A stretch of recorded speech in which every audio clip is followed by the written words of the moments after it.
Hey guys, what's going on? Good morning. Wow, guys. Got some sick people in the audience. Me too. What's up? Um, sorry, I was just finishing my yogurt.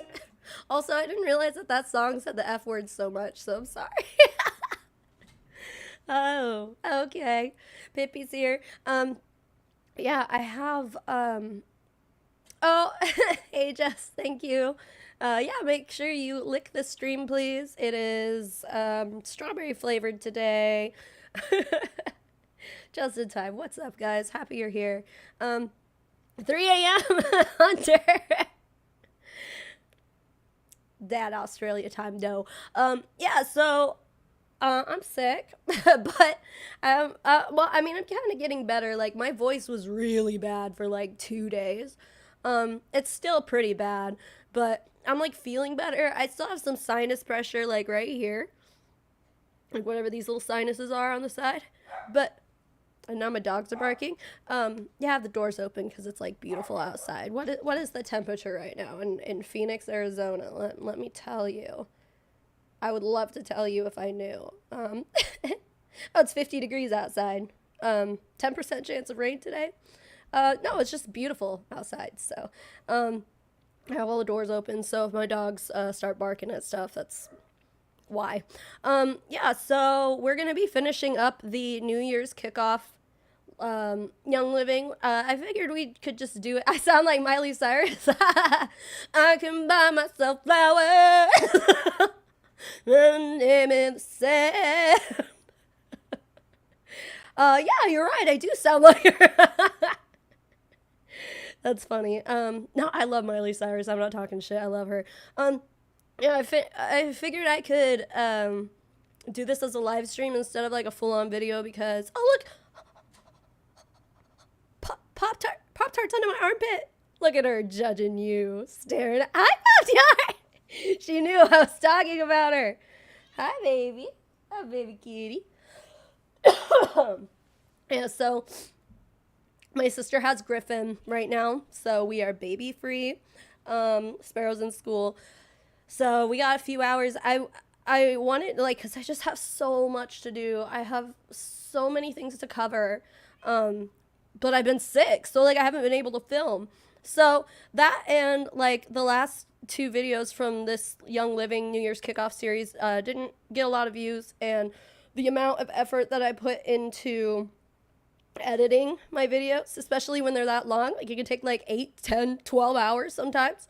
And for it to only get like less than 10,000 views, I'm like, I think I'll just live stream the rest of it. And then like everything else that I have to cover, like I'll throw all my editing energy into those. I feel like that's just a more productive way to use my time. But also, I feel like this presentation, oh, Pippi's here too.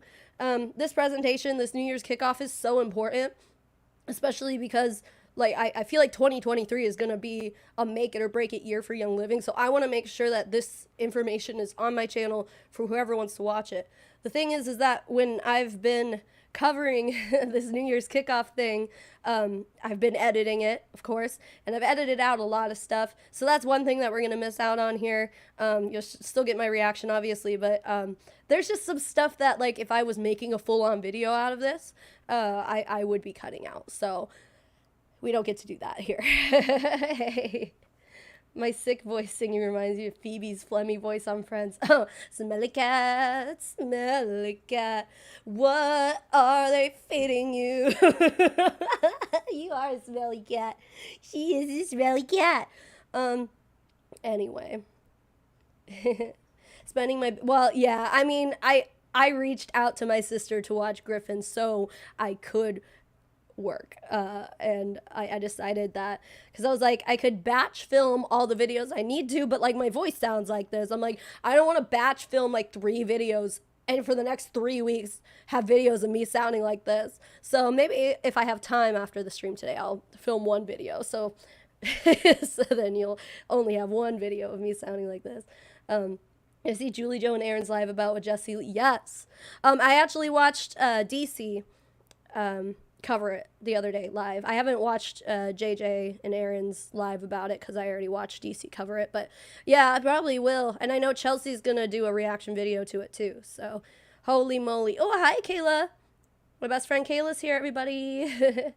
So get ready for the screaming every time some nobody takes the stage. Got it. Well, you can never hear it in this video. So just get Griffey to voice them.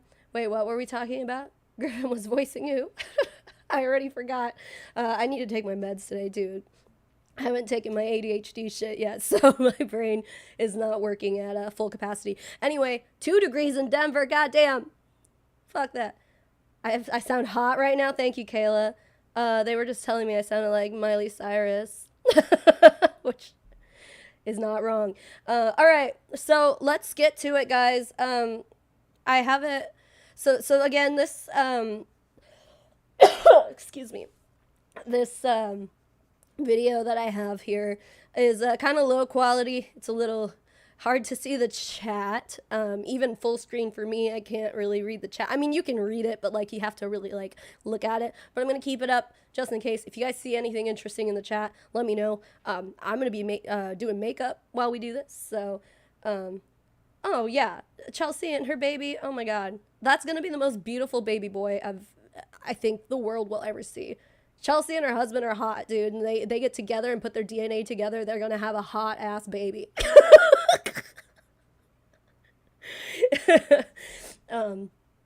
I didn't mean that in any weird way. This is just going to be a beautiful fucking baby, dude. -14. Hell no. But yeah, I'm so fucking happy for her because they've been trying for so long. So yeah, it's amazing. Yeah, no, Maddie, I think it was more of like well, I mean, maybe it started off as a cold, but then I think I got a sinus infection and my whole face was just bad. So right now I still have some sinus pressure about like right here. That's about it. All right, let's press play. I put it to where I ended off in the last video with that lady talking about the Kona challenge. So hot ass baby. Next, they're gonna announce Young Living Oils can make you fly this year. I think that's probably next. Oh, did you guys hear? I posted it in my community. Sorry, I'll press play on this in a second. It's just this is really exciting. And I kind of need to stop talking and start putting makeup on my face so you guys don't have to look at me or hear me like this. But those Doterra reps that were in that COVID protocol Zoom call that I made a video about them about a year ago. Kira, aka Mombi, made blog posts about it, and then we had Kat Benson and Amanda Mack made videos about it, and I know Jess MUA, and oh my God, I know she made a TikTok about it, and then MLM Exit, aka Gladys, on Instagram, she was like tweeting Tina and stuff. Like this was a whole group effort, but Tina ended up writing an article about this. Oh my God, Sheila, thank you for the 10 memberships. That's so kind. Thank you so much. But so Tina wrote an article about them shortly after we all kind of exposed that COVID protocol Zoom call. And this weekend, if not, was it Saturday or yesterday? I don't remember. Sometime this weekend, we found out that the DOJ, the Department of Justice, fined all 3 of those medical professionals that were on the Zoom call, basically saying that doTERRA essential oils can prevent, treat, cure COVID. Literally, I re-listened to my video about it just to like remember like the crazy shit they said, and it was so bad. Like that's literally what they were doing. And then they went on a harassing spree. Well, like after we kind of exposed all this, they went and harassed Kira Mombi. They were like mass reporting her social media accounts and stuff. They were threatening legal action, which was fucking stupid. So it's really cool that. Thank you again, Sheila. That's so sweet. But it's really cool that they're finally kind of seeing some karma on their end here for all that. So, oh, that's great. I'm so glad. Oh, I'm glad you guys all got memberships. That's so cool. Okay. DOG coming in for the win. Yeah, they really stuck it to them. They only fined them $15,000 each, which is pocket change to these people because not only are they high up on the Doterra pyramid, but they're also medical professionals outside of Doterra. So $15,000, like they make that shit in their sleep, you know. But ew, I just like sniffed a loogie. Okay, I need to stop talking. I'm gonna press play here. Oh, let me make sure that the playback speed's a little faster. Put it on 1.25. Maybe I'll speed it up later. All right, so here we go. Platinum plus, so platinum, diamond, crown diamond, and royal crown diamonds were all invited to watch this Zoom call, and this is where we left off in the last video. Okay. Lick the stream, please. Thank you. Hi, everybody. So excited to get invited here. I'm so honored to be here. Thank you, Cheryl. And thank you, Young Living, for this incentive. Is this volume okay? If it's true that we work for our business and are on purpose, and we can go whenever we want to whatever destination we want to, too. I love these incentives because sometimes, well, we go to see family and we spend our money on other things, right? So these incentives to me are great because I can have them working as I always do, but I get more, you know? So for me, but everything started, so I want to go back a little bit. Everything started in the first incentive that I got when I got to the company 5 years ago. It was Dream 1000, right? Dream 1000, and it was to Hawaii. So I really wanted to go to Hawaii. I really wanted to get that trip. So I was working for it, and I was working really hard to get it. And then by the end of the last qualification period, I think it was the same, like the top 100 people were going to that trip. So I was in like the 70 position. So I was like, I'm in, right? I'm like 70 positions out of 100, so I'm in. And then when they announced, I was in the 103, so I didn't win. Let me see if there's captions. So I was like, I wasn't discouraged at all, you guys. I wasn't sad at all. I learned a lot, for sure. And I learned that I did my best. Sorry. That's why I wasn't discouraged or sad or anything, because I did my best. I did my best, absolutely. But then I thought, okay, next time I will do even more. And next time I will tell my husband, because that time I didn't even tell my husband. I didn't tell anyone. I was just doing it I'm not sure who this by lady myself. is. I was just competing with myself, but I didn't tell anybody. So what I can tell you today is, first, say it out loud. Say that you want to go. Don't be afraid of telling to yourself that you want to win this trip, because then you're like, what happens if I don't? Oh my God.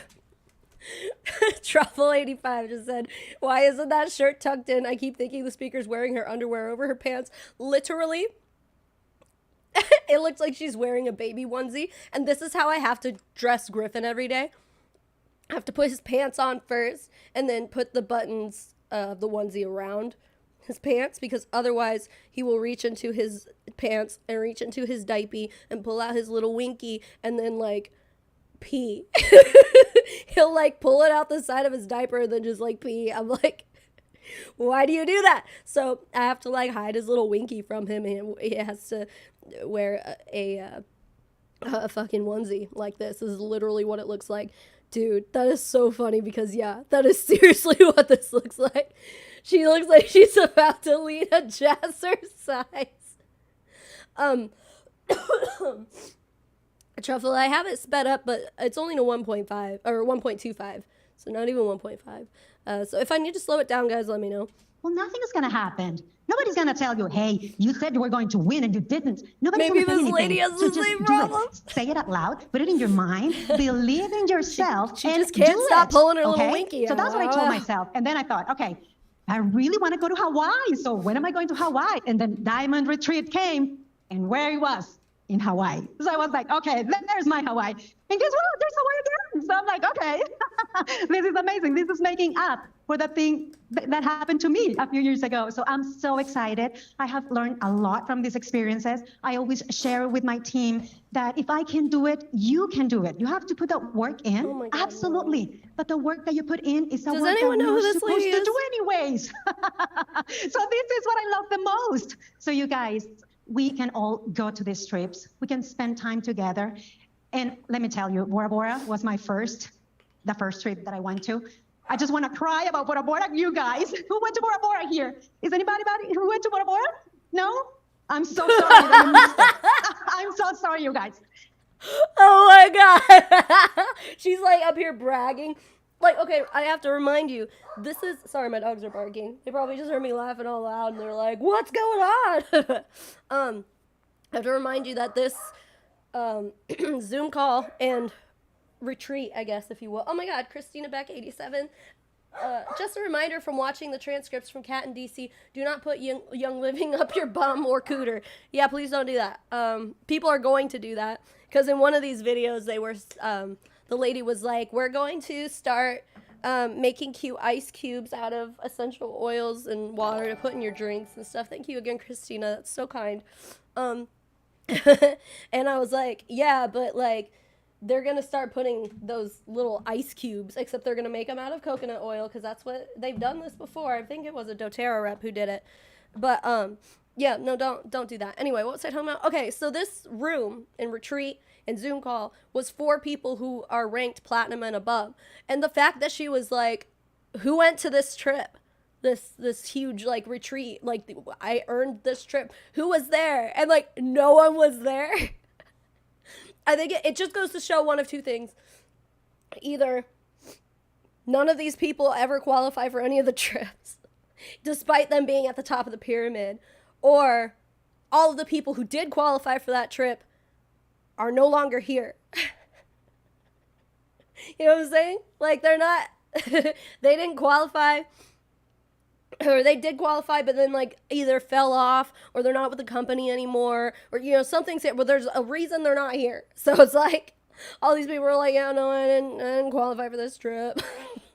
I think it's just funny. Okay, sorry. It's an amazing destination.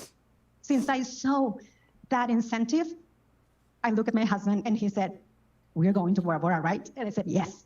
So I made a commitment to him and me that I will take him to Bora Bora. And it was like, seriously, our best honeymoon. We got to spend that trip in our 18th. Did she just say that they took this Young Living trip for their honeymoon? Oh my God. Imagine, because like, I mean, some people in MLMs, like especially in Young Living, some people get married on the lavender farm. Like they literally have a spot on their website to be like weddings and events and stuff. Like, and listen, the lavender farm's beautiful. I've seen pictures of it. It's pretty. But like, I mean, some people just like straight up have weddings designed around their MLM, and that is so insane to me. So she's just like, oh yeah, we won this trip to, well, not won, we earned this trip to Bora Bora, and we just made it our honeymoon. Like, what the fuck? Anniversary, and it was the best. Like, seriously, so thank you, Young Living, for these incentives.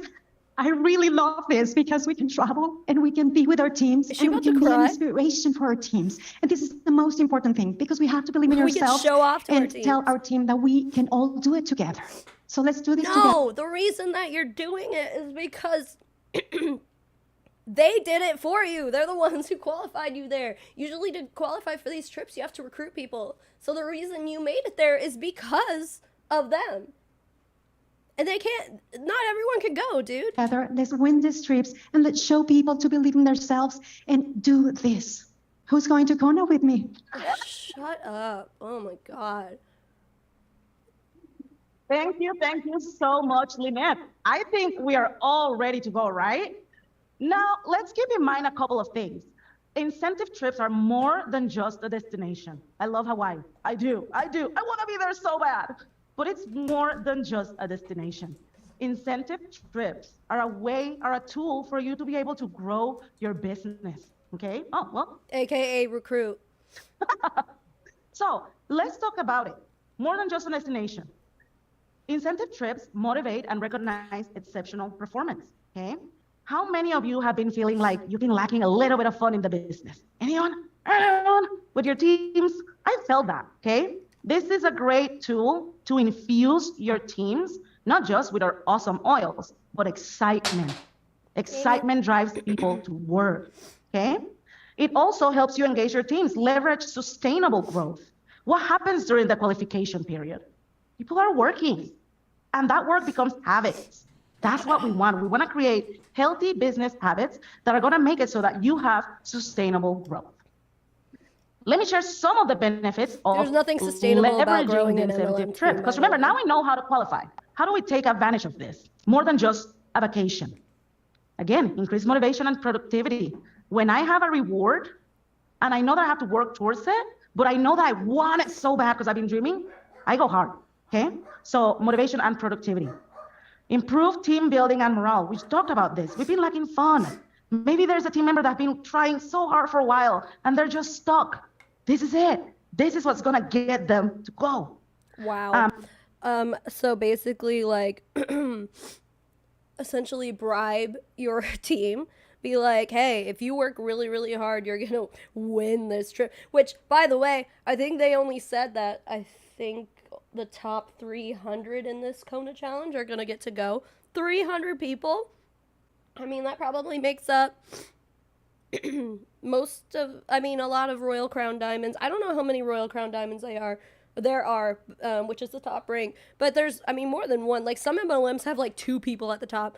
At least Young Living, they have, like, multiple Royal Crown Diamonds. So, obviously, they're going to go. Probably the Crown Diamonds beneath them. But it's like, you're really just, like, you're working to break these people's hearts, you know? There's a very low chance that any of these people are going to be able to make it to Kona and do this Kona challenge. They do have rewards and stuff that aren't going to Kona, like free product and stuff. But, they're obviously, I think this year, up until this Kona trip, until the qualification period ends, I think that they're just going to really, there's going to be a lot of, like, Hawaiian imagery and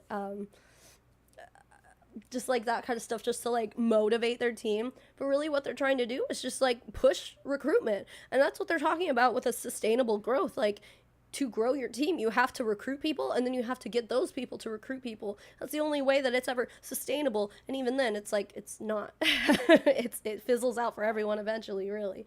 Sorry, you guys, I have my mirror covering the chat, so I can't see any of the chat right now. But I know that there's a lot of people talking in there, so I'm sorry if I miss anything. I'm trying to do my makeup, but yeah, y'all might have already said all this shit in the chat. I don't know. Enhances loyalty to the brand. When you're a company that's celebrating with you and it's fun, you want to stay. Greater brand awareness and reputation. Trust me, people are hearing about the fun things that are happening right now, and they want to be a part of it, okay? Yeah. Also, like I said, grow your business to the next level. This can really, really help you grow. And we mentioned developing healthy business habits, and that's going to be key. So now you know what are the benefits. It's time for you to start working on setting those goals. But I want you to keep these 3 things in mind as you work on your goals in the following months. Number 1, you need to be intentional in your business. You got to show up every day. The things that you are doing in 2018, but time freedom though, right? Maybe even in 2020 that were working, might not be working anymore, right? Is that happening to any of you? Is that why none of them have been to Back in the day, a couple of years ago, things were just, anything that you would launch, people were there. And now it's a little bit harder, right? Now it's time to be intentional, try new things, be a little bit more focused on sharing, on creating those experiences that Jeff talked about. Also, focus on sharing the products and creating experiences. One thing I love about our oils and our products in general is that they're solutions to needs. We provide solutions to so many different needs: emotional, physical, financial. So share, because chances are you know somebody that's struggling emotionally. Chances are you know somebody that's struggling physically or financially. So be bold. And Young Living can fuck up all of that. Oh shit, what is this? G4? What is the G-Force experience? What's going on? Oh, how do I get rid of this? Get out of here. Sir? Is it this? Yes. I don't know what that was. I think there's like an Xbox thing on Microsoft, and I don't ever use it because I don't have an Xbox. Bold and share. Also, keep in mind that as you work on creating business builders, you're also working on solidifying your business. Business builders equal amazing OGV. And we want to make sure we have healthy OGV. Okay? So now OGV is organizational group volume. So your entire team, their sales, their purchases. So she's like, basically recruiting business builders is gonna be great for your OGV. No fucking shit. Yeah, we know. When you recruit more people, their purchases and sales get added to your OGV. And if there's more people contributing to it, like, no fucking shit. Now, I would love to take the time to invite a beautiful, wonderful RCD of ours. I know that all of you love her. Where's my friend Annie? Yeah. Oh, there she is. I wanted to invite Annie today because Because why? This is a royal the reason crown I wanted diamond, Annie apparently. here today is because this is the year that we're all going to be intentional, right? And she has a message for you that I know is going to inspire you, is going to motivate you, and is going to move you. So, oh, you need a mic, Lisa. There we go. All right, Annie, the time is yours. Thank you so much. Hi, guys. Okay, so I first just want to say, like, how do we all feel? I want us just to all sit for 1 second and think how we feel all being here together. I think this is that same royal crown diamond that was there was one of those Zoom calls that I covered before all this. I think this is, oh my god, she was saying some crazy shit. I don't remember what she was saying though, but I'm pretty sure she was the royal crown diamond who was also on that Zoom call with Jeff Probst when they were doing all that crazy damage control. Oh no, the bringing sexy back call. She was on this call because then Mary Young was like being like, oh, doesn't she speak with such grace and eloquence or something like that? It was really weird. Why the fuck are my dogs going crazy? Okay. Together and seeing each other in person and hugging close and sitting and chatting and laughing and cracking up and having all these experiences of eating all this delicious food together. It feels so good. It is like, I feel like a new person. I feel like a fresh new person. I feel like my soul is so happy to be here. I have this renewed sense of just self and commitment to what we're doing here and commitment to our business and commitment to the people. And that's because of this experience. That's because we're all sitting here together doing this together. So this trip, I want to go to Hawaii. Okay, like I want to go to Hawaii, but way more than that. This is not for me. This is not really for us. Like we can all go to Hawaii if we really want to. We can all go to Hawaii. This is for our people. I want my people. No, you, oh my god, none of your people are going to qualify for this trip. They're just not. This is for you. She's like, oh no, this is for our people so that they could go to Hawaii. We can go to Hawaii whenever we want to. Ma'am, you are the ones benefiting from all their hard work. Like, this is for you. Don't try to, oh my god. I can't imagine being a downline in Young Living right now and having to listen to your upline constantly being like, hey guys, here's the Kona challenge. You got to do this. It's for you. No, it's so that they get to go to Hawaii. I don't know why I said it like that. But for real though, excuse me. That, and like I was talking about this in my last video, but like Hawaii doesn't want you right now. Hawaii does not want tourism right now. Hawaii would rather you stay away. So it's like, it's fucked up even that they're like, out of all the places in the world, we're gonna go to Hawaii. It's like, they're being priced out of their homes right now because the tourism is like making like a gallon of milk out there like $8 or some shit. I might be over exaggerating, but just like they can't afford to live out there because like the tourism demand is so high. Everything is so expensive out there. So they're having to move back to the mainland from their fucking homes where they were born and raised on these islands. And then they also they have like resource issues. They experience power outages and like their water quality is not great. Like all of those high quality resources go towards tourists instead of the people who live there. And a lot of this is because of just like the demand for tourism after COVID kind of died down a little bit. So many people went to Hawaii and now they're having a hard time dealing with it. So all of this is to say, and I think there's a lot more to it too, like some kind of cultural appropriation things and stuff too that are just like kind of shit-tacular. But all of that is to say, like, out of all the places you could have gone, go to like, I don't know, the Bahamas. I don't know, Cabo. Like, I don't know how things are down there, but like Hawaii does not need your shit right now. People in Hawaii. If I'm there too, awesome. I want my people there. One of our Maddie, your team's family called biggest, you a most hater? exciting moments that they still talk about to this day was, I think, the last Hawaii trip. We had so many of our early new members, new rankers, executives there. How? That's what they talk about. Everyone could go, and everyone did go. People that were No, that you they literally said the top 300, I'm pretty sure, are the ones that get to go. How can you sit here and be like everyone gets to go? You can't. You literally cannot. There is a very small amount of spots open for you to go. just starting out were able to start and still get enough points and go, and they still talk about that. And those people that went on that trip are still here because they had that experience. They got to be together. They got to be with all of us. They got to talk to all of you guys. I have like such imposter syndrome really standing up here talking to all of you guys. Good, get off the but when we're stage. all together, like our people need to see that. And our people, you come and you hug and you feel like you're part of a family, and that's what keeps people here. So what I am seeing is this trip being a huge tool for us to get our teams there. I am seeing this as like, we have asked Young Living for all the things, right? We have asked them, we need an easier way to enroll people. We need a simpler way to get people on essential rewards. We need a way to get more money in people's pockets. And guess what? They have given it to us. By what? By giving a bullshit fast start bonus and raising the prices on everything?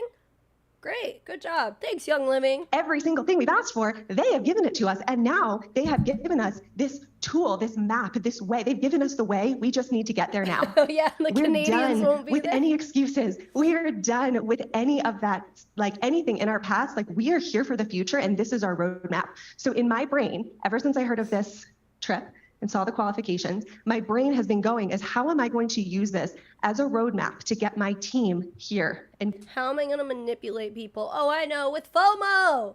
Get that FOMO going, baby. Make them feel like they have even a snowball's chance in hell to be able to go to this thing, which they don't. get my team there. So I'm picturing it as like the start I'm picturing it in my head like a board game. Play that with my kids a lot now. But the start is we can enroll people with a link. We send them a link, they sign up with this. That's the start.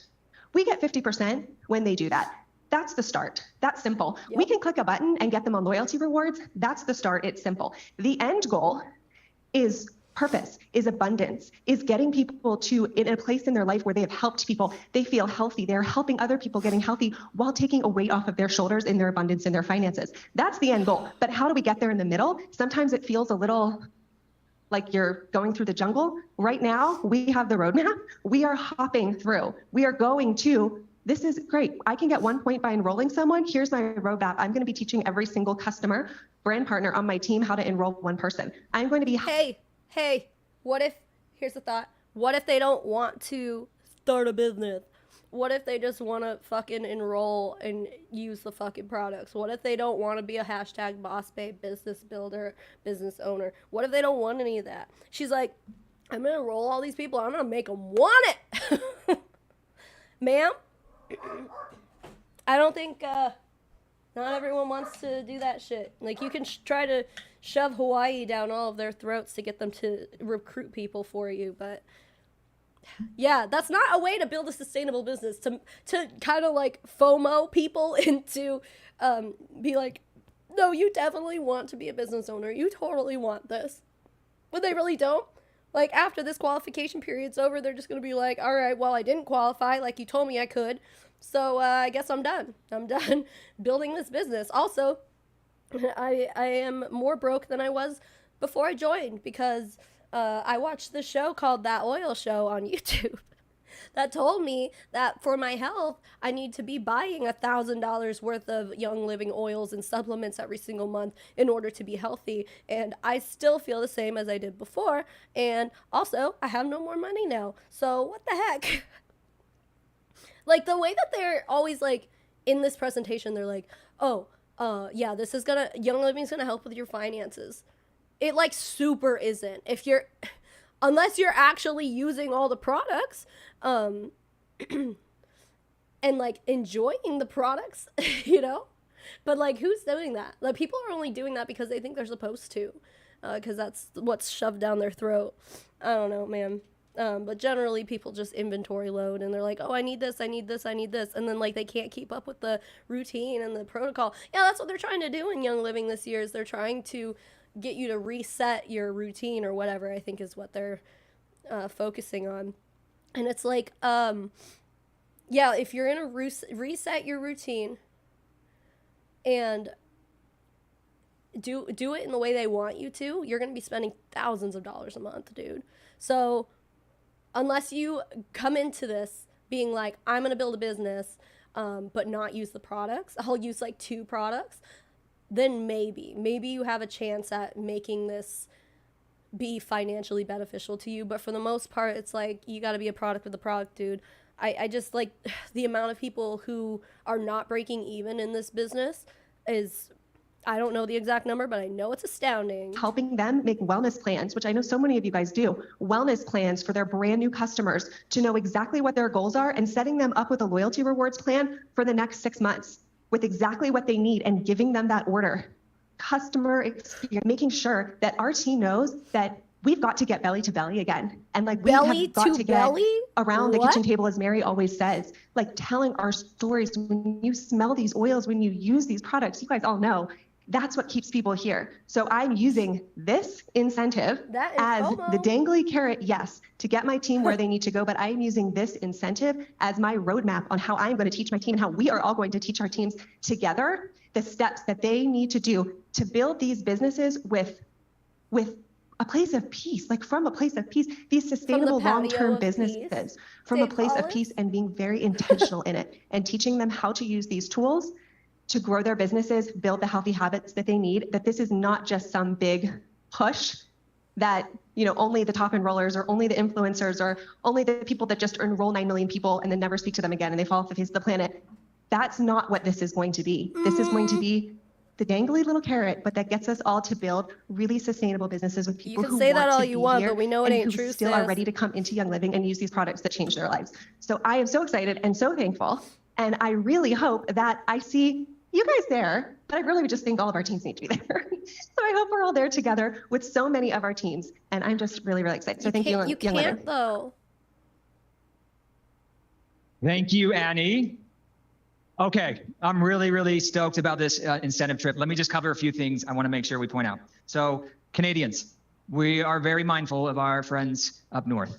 We realized that yesterday we found out that we were hoping that the travel restrictions would be lifted yesterday. They weren't. That's been pushed now, hopefully in April. The travel restrictions that he is talking about here, he's talking about if you're unvaccinated.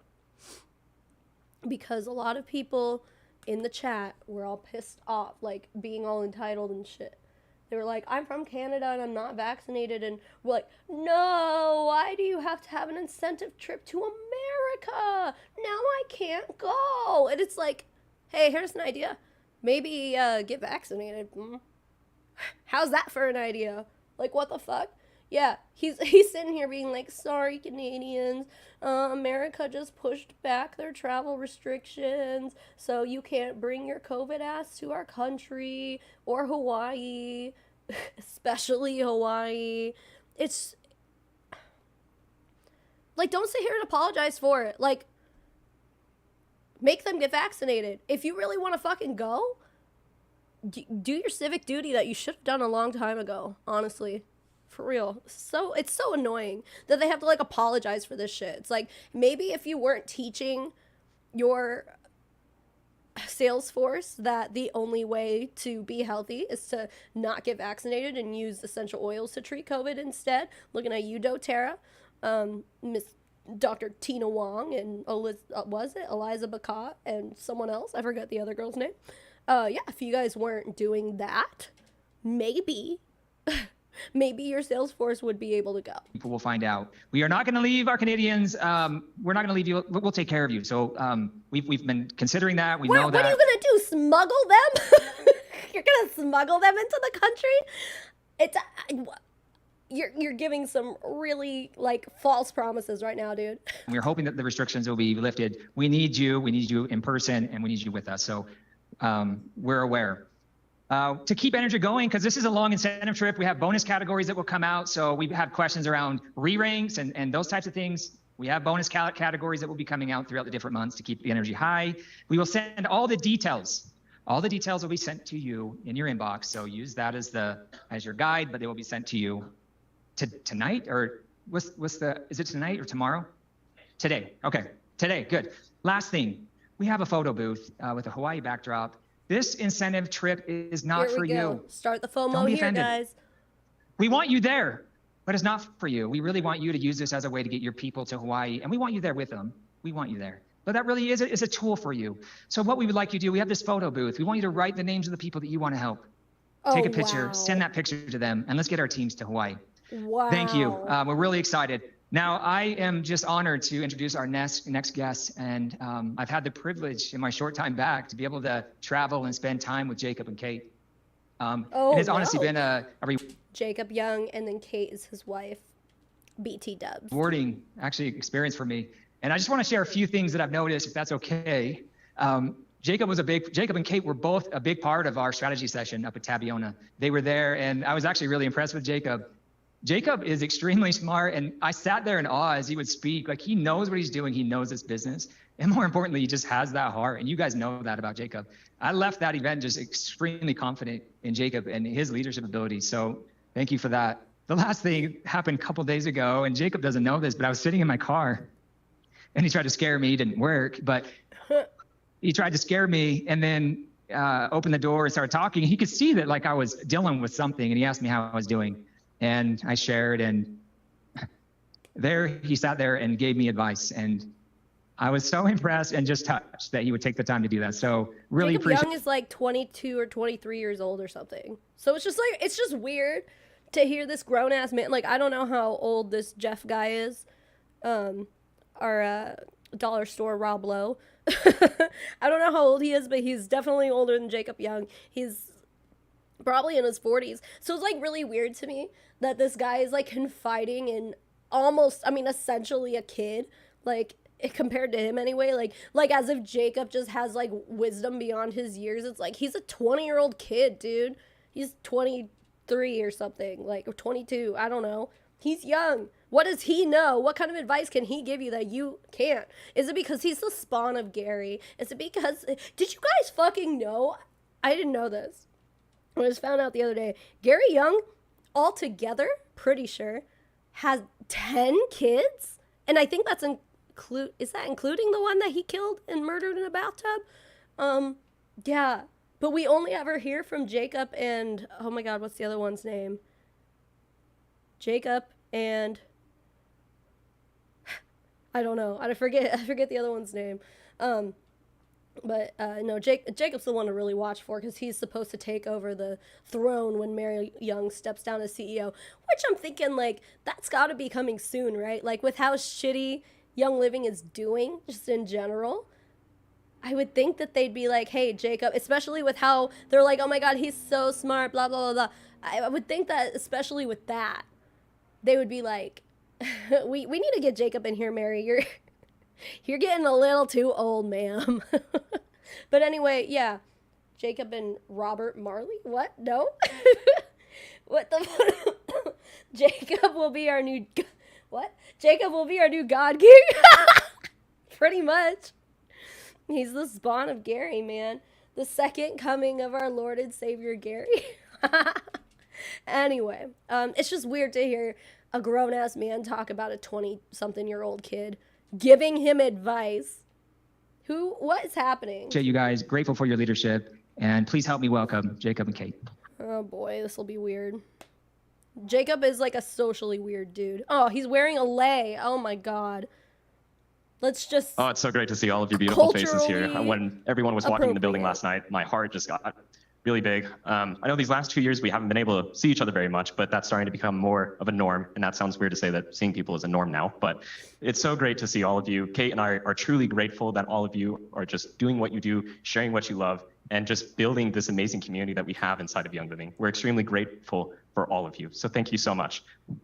Yes, and I'm so happy to be here. It's different for someone coming Does outside Jacob of Young this have entire facial world of hair? royals to be just pushed right in the front, just because I fell in love. But Sorry, not sorry. Oh, they're so quirky But and cute. I wanted to let you guys know and thank you for making me feel so accepted and part of the family, even though I share almost none of your background. But It has been so amazing these past few years to get to know everybody. Even if I don't remember names, I'm terrible at names, but I know your faces and I know what you've shared with me and how you've made me feel. And I really appreciate that. And I'm glad that Jacob and I have been able to bring our wits together and try to create something to help you and to benefit your lives and those that you are helping. It's like 80% actual brain and 20% what if. So I really just want to clarify that. So to keep the momentum, the happiness, the joy, the excitement going, we have some really exciting and fun news to talk to all of you about Simplified. Now, I think all of you have enjoyed Simplified so far, yes? Okay, Simplified is, they have like a line that Jacob and, what's her name? Kate? Is that what they said her name was? I already forgot. Yeah. Excuse me. They made like a line of like essential oil blends, but they call it Simplified.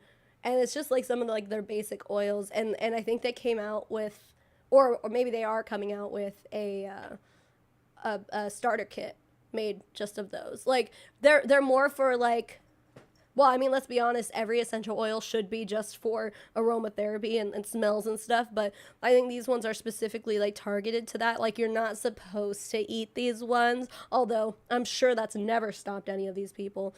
But it's mostly just to be like, hey, put these in a diffuser and make your house smell good, kind of. So that's what they're talking about here. Yes. Fantastic.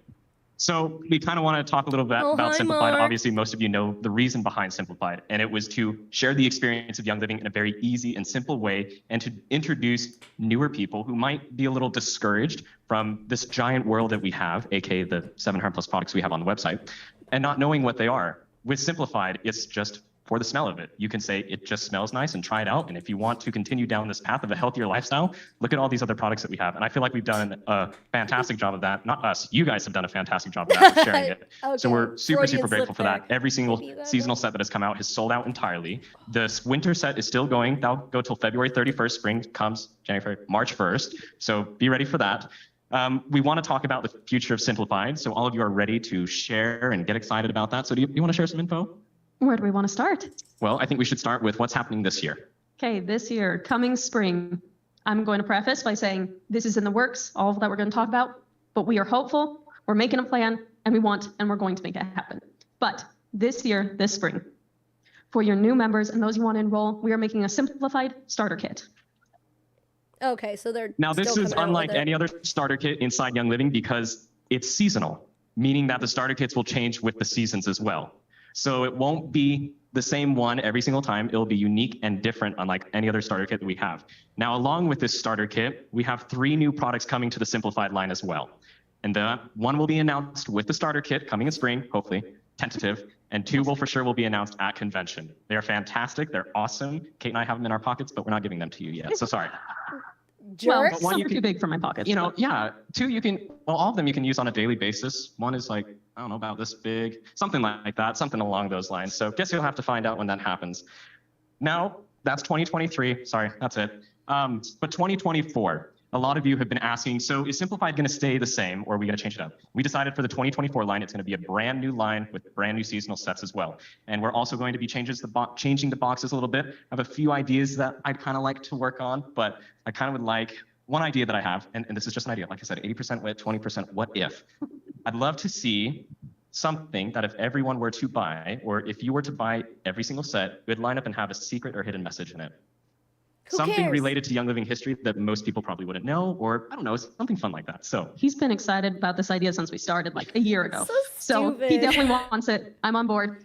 But definitely want it. So that is our plans for Simplified. Kate and I would love to hear any other feedback or suggestions that you have. Oh, for those, this is probably going to happen. We know that these first set of oils, people love them and will still want them, even though we switch out and completely rewrite the seasonal sets. So we are working on making sure that some of these blends can come back as singles, which can be available if other regions want them. yes. Thanks for being here. I totally welcome. forgot that one. Yes, so singles are coming. We've already been working on single labels. It's been taking us a little bit longer because we've had Oh, to the take everything single off the box and put it labels. Oh, the onto the single label. label. Singles are coming. We're hoping to send out kind of a poll to all of you that have purchased Simplified. So the favorites will come as singles, and maybe we'll make all of them singles. We haven't decided yet. And this is open to other regions as well if they choose to have singles in their area. We decided it was best for other regions to New have hot singles rather than singles in your sets. area. Reason being is because the sets are more aligned with US and Canada. seasons rather than, France or Europe or wherever it may be. So I don't really think they have orange creamsicle or anything over there. So It's very our life Utah oriented. So we just want to provide the sense for others without restricting them to certain, you need all of these kind of thing.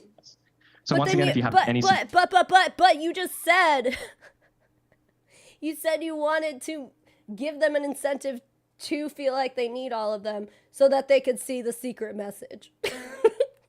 We want to make it so that, like, you don't need all of these, but also, like, if you want the secret message, you're going to have to buy them all anyway. And you know they will. You know all these people will. Oh, my God. Oh, this isn't a tattoo. It's henna. I started farting around with henna. It's hard. It's difficult. suggestions or feedback or comments or stories you'd love to share about Simplified, Kate and I would love to hear them.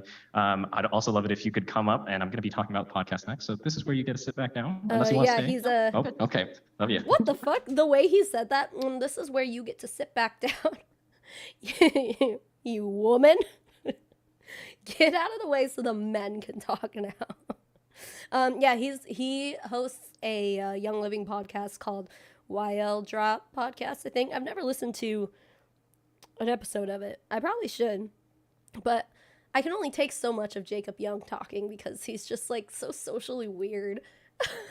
Not to talk shit, because I'm pretty socially weird too, but, like, no, I mean, it's like one of those people. It's like, you could only listen to it for so long. All right, let's go. So how many of you listened to the Wild Drop, the podcast?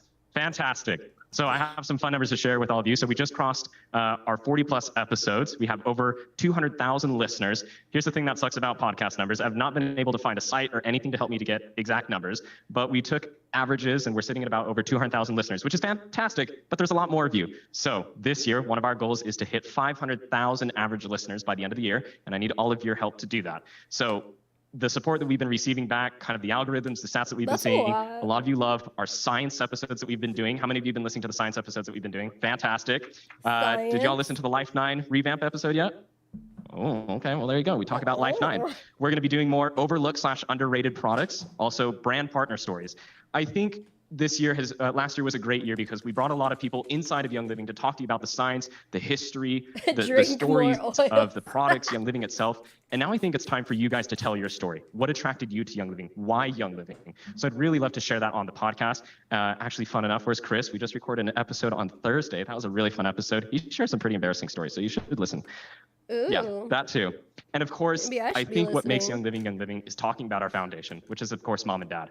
So more Mary and Gary stories to come as well. We talked, a few of us have talked about, our offsite experience in Tabiona earlier this year. And I wanted to quickly kind of touch base on that. Reason being is because, these last 2 years have been tough. They really have, especially for me because I haven't been able to see all of you. And especially for him. He's lived his entire life in an oily empire, getting everything his heart desires because his parents are rich. But the past year has been so hard for him. More hard than everyone else because he couldn't see people. Oh, God. Poor Jacob Young. Let's take a moment of silence for Jacob Young. Okay. You're what drive me to do what I do. I love what I do. I didn't think I was going to get emotional. I'm so sorry. Is he fucking crying? Jesus Christ. Leaky eye syndrome, Why are you crying? We all do. But why does this make you cry? Do you think he's crying because he's, like, mourning the loss of his, like, real life? Because he was born basically, like, being expected to take over the company. And so he hasn't had any actual choices in his own personal life at all. Yeah, that's why he's crying. And then he's just like, oh, no, I'm totally crying because I totally want to do this and I totally love to do it. Fuck off. Going to that offsite, it was the right thing to do because my dad would always say sometimes when he was frustrated or there were really complicated things that needed to be addressed or taken care of, he'd say, I need to go into the mountains. I need to go into God's living room. And I just need time. I need time to think. I need time to strategize and plan and do all that. So that's where we went. We all took off to Tabiona. We spent almost a whole week up there just talking about what we do well and what we don't do well and what we need to improve, what we can do to better ourselves, and what we really need to prioritize and focus on. And I can honestly say for the first time in a little bit, the team that we have now is fantastic. I have. Oh, so you didn't feel that way before, right? The team you had was just mediocre? Wow. Well, they admit it now. Don't cry. He's fucking crying.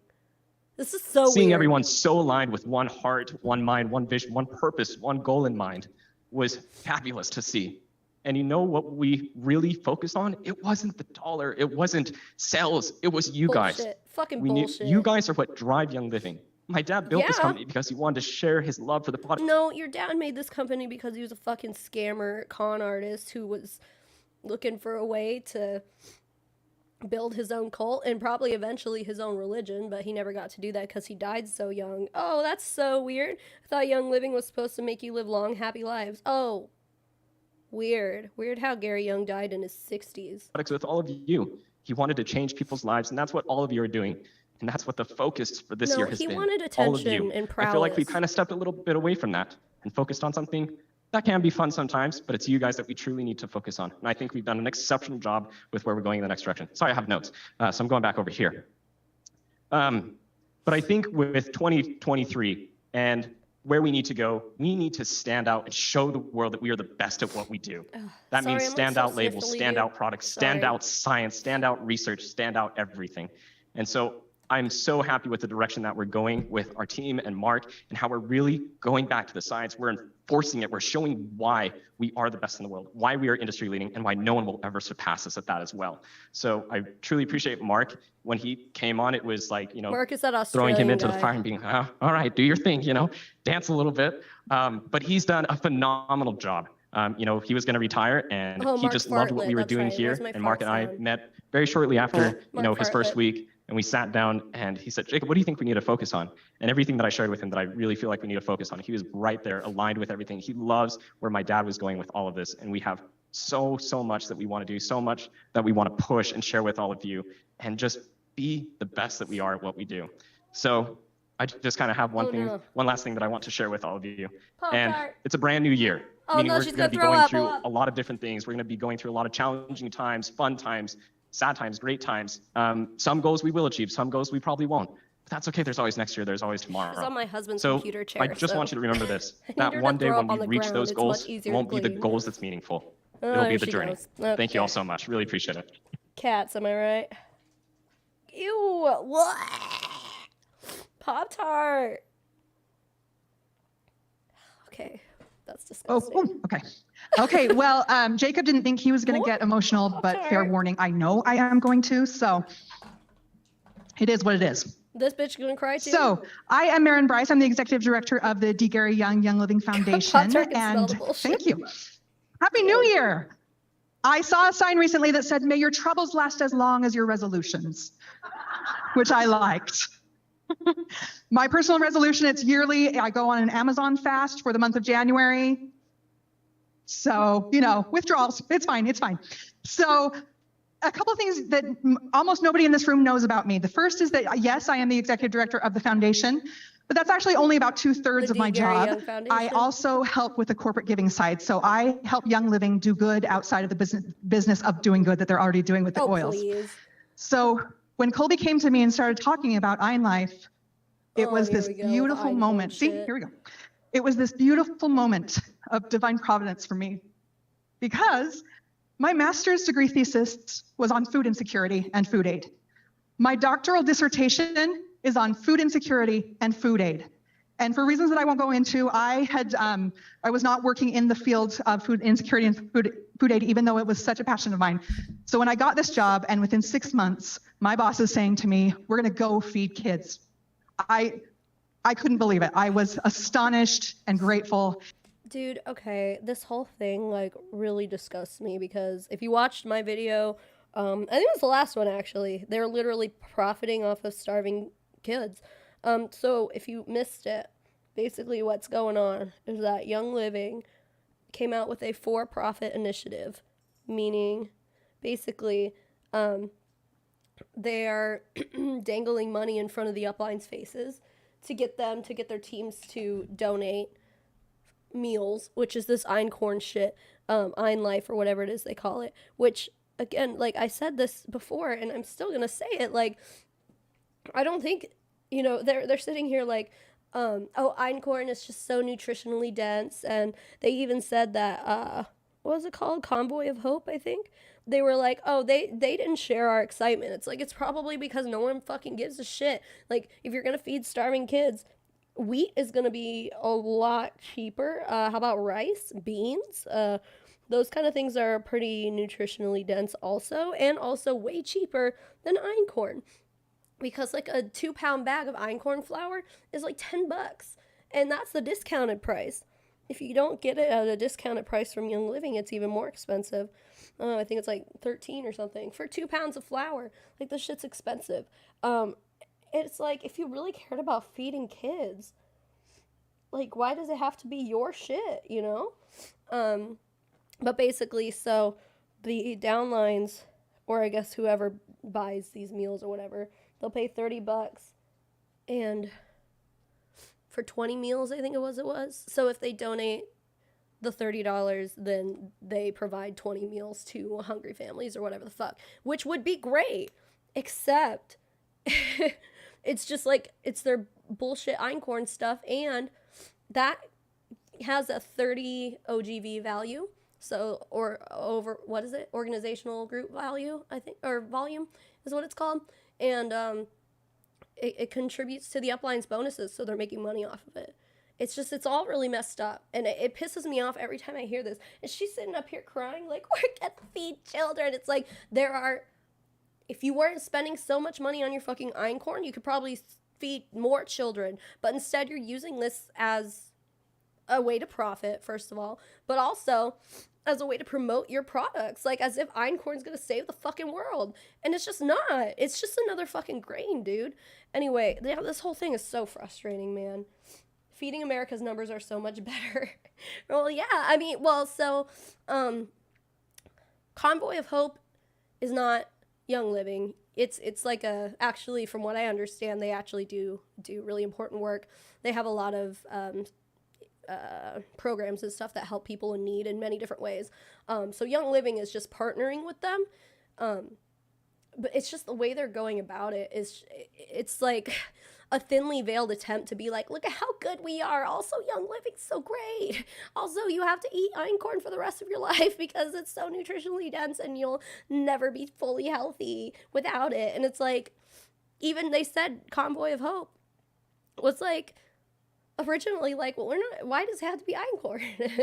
We're not super excited about this. So yeah, that's what's up. And I'm so lucky to be working for a company that wants to do good, that wants to reach out and help. Over the last 10 months, I've had the opportunity to see that the impulse to do good is not just about looking good, but it's woven into the tapestry of the business. It comes from Gary and Mary, and it's woven into the heart of the business. And I'm so grateful for that. And of course, you all are a part of that because you help us do good, whether it's through contributing to the foundation or spreading the oils throughout the world, all of it. You are helping us to do good. So let's talk a little bit about what the foundation did in 2022 and what we're going to do in 2023, because there are some great things coming. So let's see. As you can see, we work all over the world. This is a map that's actually on our website, but we work all over the world. Wow. And we are working in different areas to nurture potential, to rescue the harmed, and to protect the earth. Now, 2022's numbers, final numbers. That's the other thing too. I saw a lot of comments on the last video, which are very valid concerns. And Jacob Young even confirmed all this in the in the Zoom call that I snuck into of theirs last year or whenever it was. Jacob Young was like talking about the farm they built in, I want to say Ecuador.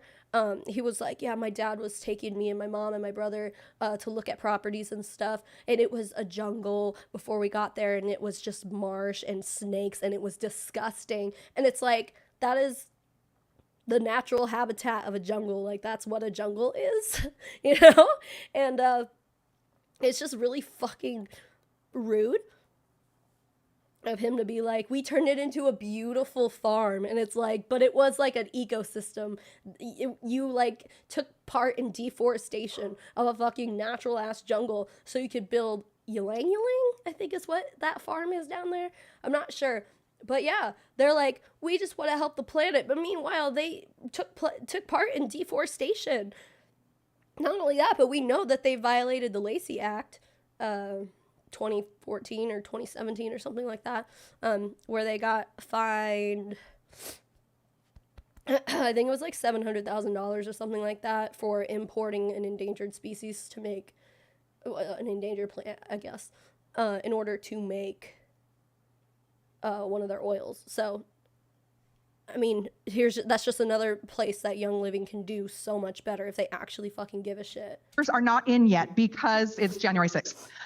So, but I will tell you that the foundation is on track to have helped over 100,000 people in the year of 2022, which is an incredible impact. I'm so grateful to work for a company that does this. So first, nurturing potential. Sometimes the potential that needs to be nurtured is far away. It's in a different country. It's far away from you. And sometimes it's just down the road. So let me tell you a little bit about one of our partners that are just down the road. They're about 40 minutes northwest of here in a place called West Valley City. And it's a school called Roots Charter High School. It's a charter school that focuses on helping kids who, for whatever reason, have had a lot of disadvantages in their lives. They've had rough family lives. They have sometimes been homeless. They've experienced chronic hunger. They have family members in jail. All of these things that mean that without intervention, your life is probably not going to go very well. And in 2017, Roots had what was a terrible year, but something beautiful came from it. In 2017, 7 of their students tried to commit suicide. Jesus Christ. 7 of their students decided that the world was a better place if they weren't in it. Yeah, that is 7. pretty sad. 7 decided that they had so little value that it was okay if they just left. And the Roots administration was desperate to find a way to tell these kids, you matter. You have value. You are valued. So Mr. Rogers, who I hope you all know, used to say, it takes one word to say, or one letter to say I, 4 letters to say love, and 3 letters to say you. So 143 became a very important number for Mr. Rogers. But let's hear from him about it. He's actually going to sing about it, because awesome. There's the 143 way to say I love you. There's the 143 way to say I care about you. 143, 143 to say I love you. There. So the Roots administration Mr. found Rogers is this, pretty cool. and they wanted to make it broader, so they changed it from 143 to 243. Hey, So what does Madison, thanks for 243 mean? What do you subscribing. think? There you go. We love you. And you see these pictures. These are from the Roots High School. Real quick, remember how Pop-Tart just threw up like 5 minutes ago? I'm going to clean it up. I have like cleaning stuff up here, so it'll only take me a couple minutes, but yeah, I want to clean it up so it doesn't dry on my floor, but I'm going to let this keep going, so be right back. Anywhere you stand in the Roots Charter High School, you can see the number 243. Because they were so determined that the students would know that they were valued and loved. And they've had an incredible impact on all of their students, and they are working to nurture potential. And I'm so happy to have a partner like them, because this focus on love is so important. Like Monica, I also have a word of the year. Last year's word was steadfast, which I have to tell you, I did not love. But this year's word is love. And it has a lot of meaning for me, but let's face it, when you do things with love, you do things better. You do them better. And so we look for the partners who do things with love, and we find them. Another area we're working in is to rescue the harmed. Now you'll notice on this slide that there are no full faces. That's because the people on this slide have been exploited enough. Our partner, Hope for Justice, chooses not to share full pictures of their the people they help. One, to maintain their privacy, but also so that they can't be found again by the traffickers. And so I want to tell you a little story Hold on, I have to about get a girl some named Tavi. full- Tavi is not her real What name. is it? They also All-purpose protect their cleaner. Be right names. back. But Tavi is from Cambodia. And when she was 14 years old, her family was in dire straits. COVID-19 had killed their vegetable selling business, and they felt like the only option they had was to sell their daughter into marriage. So China has a little bit of an issue. They had a one-child policy for 35 years. Unfortunately, their culture values male children over female children, which led to a lot of female infanticide, gender-selective abortion, neglect, so that people could have boys instead of girls. And what has resulted is that you have a lot of men now who will never find a partner. So the men who can't afford a partner in China buy them from other countries. And this was Tavi's situation. She was told she was going to marry a rich, kind man. Well, it turns out he was not rich and he was not kind. They couldn't communicate because they didn't speak the same language. He began to beat her and abuse her. He expected her to do all the cooking, housekeeping, taking care of him. He was unkind. But finally, she was terrified. She was terrified of becoming pregnant because that would mean she would either have to abandon her child or try to flee with a child or be stuck. So she finally built up enough trust with her husband that he gave her money for groceries one day, and she ran. She took the money and she ran to the nearest train station, and she got a ticket that would take her as far away as she could get from him. And she ran. When she got to the new city, she went to the police station, and eventually they got her to the Cambodian embassy, and they got her back to Cambodia, where she was then referred to the Stepping Stones program, which is a project of Hope for Justice, where people are taught skills, basic life skills, some work skills that will help them really reintegrate into society and thrive. And this is what Tavi's done. Tavi is now 16. She's back. She's been working in a salon program where she's going to learn, she's learning to cut hair, and she's learning how to get a job and all of this. And it's such a beautiful contrast from being essentially a prisoner in China to being free in Cambodia to live her best life.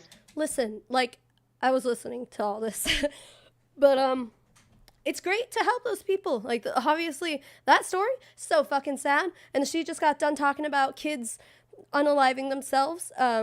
Like, that's sad. All of that is sad. The way that I feel like, and then they stand up here and they cry about it, like as if they're personally affected and they actually care. Like, I'm sorry, I call bullshit. I call theatrics on that for sure. There's no way that this woman is crying over this shit because she actually gives a shit. Like, I'm sorry. I mean, maybe she does, but like, I don't believe it. I think it's all an act. I think it's all theatrics.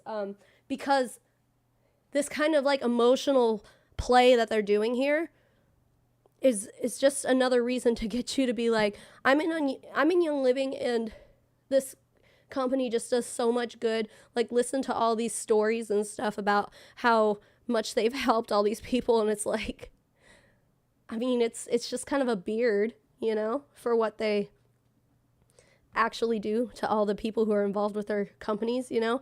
It's just an excuse to be like, look at it, it's so good, virtue signaling essentially. And it's like, that's great that they were able to help these people, but like, you know, they all benefit somehow from all this, and it's that's the power of rescue. And finally, our newest focus for this foundation, the Protect the Earth. I'm really excited about this one. We are doing various things with it. It's a very good fit with the rest of Young Living because, of course, we have to be good stewards of the earth. We rely on the earth for our products. Okay, so stop tearing down fucking jungle so you can grow ylang. So with Protect the Earth, we're doing some things. We're working in Indonesia, we're working in Hong Kong, we're working in Canada, we're working in a lot of different places. But what I want to talk to you today about is our farms collaboration. We are working with the farms team to do several things. The first is the monarch butterfly waste stations. If you have not seen the video that came out about 2 months ago, please go find it. It's really great. But we are working with them to do that. The other major thing that we're doing, and I'm happy to announce this, is that we are doing a new kind of service trip with the farms team. That we are going to go plant Palo Santo trees. That's a good point. Like, how did they? What did they do? Did they give her money? Did they give her a job working on their China farms? Oh no, they said that she was in Cambodia or something. Oh, what did you do? How did you help them? What does the D. Gary Young Foundation have to do with this? It's like, how much did they really contribute? I don't know. I mean, as long as that woman got help, I'm glad she got help, no matter how. But watch them be like, oh yeah, we paid for her starter kit, and now she's a brand associate in Cambodia. I don't know if Young Living's open in Cambodia. I'm just talking out of my ass, but you know, manipulation for money. So yeah. So a lot of you know, I don't know how many of you know about the Palo Santo tree, but it lives for a long time. It lives for about 70 years. And then once it dies a natural death, you have to then wait another 3 to 5 years to get the highest quality oil. Now, Palo Santo has been subject to the deforestation that has been happening in so much of Ecuador and the rest of the world. From you guys. So the farms team planted a bunch of seedlings. And if you look at the top left picture up there, that is a picture I took at the Finca Botanica in November. Those are the Palo Santo trees. In March such a of this good year, March 1st through the photographer, 7th, we are Cindy. going to take a team I of don't brand know her partners name. like you, or maybe some of you, if you would like to apply, you're welcome to. We're going to go to the forest of Loja, Ecuador, and plant some trees. We're going to plant 1,000 trees. So this is going to be a little bit rougher of a trip. If you don't like sleeping on the forest floor, maybe this isn't the trip for you. But then in order to give it a little bit of Gary flair, we're also going to Gary have Flary Chris Packer, who is our Senior Director of Farms, or Gare lead Flair. people on a mini expedition and explore the flora and fauna of the forest of Loja, Ecuador. So applications close January 15th, and my last slide has a QR code that will take you to the correct page. So that's our first of the service trips for this year. The service trips are back. We're also going to Chiapas, Mexico. Now this trip, yes, Susanna knows, this trip is, will first be for the Latino market, and then if by chance they don't fill it, which they will, then we will open it up. But they will be building schools with an organization called Escalera, and Escalera builds schools and provides scholarship to students who otherwise wouldn't be able to go to school. And then we're going back to Nepal. So in 2015, after the earthquake, Gary took, maybe some of you, did anybody go to Nepal with Gary in this room? No? Okay, oh well, yes.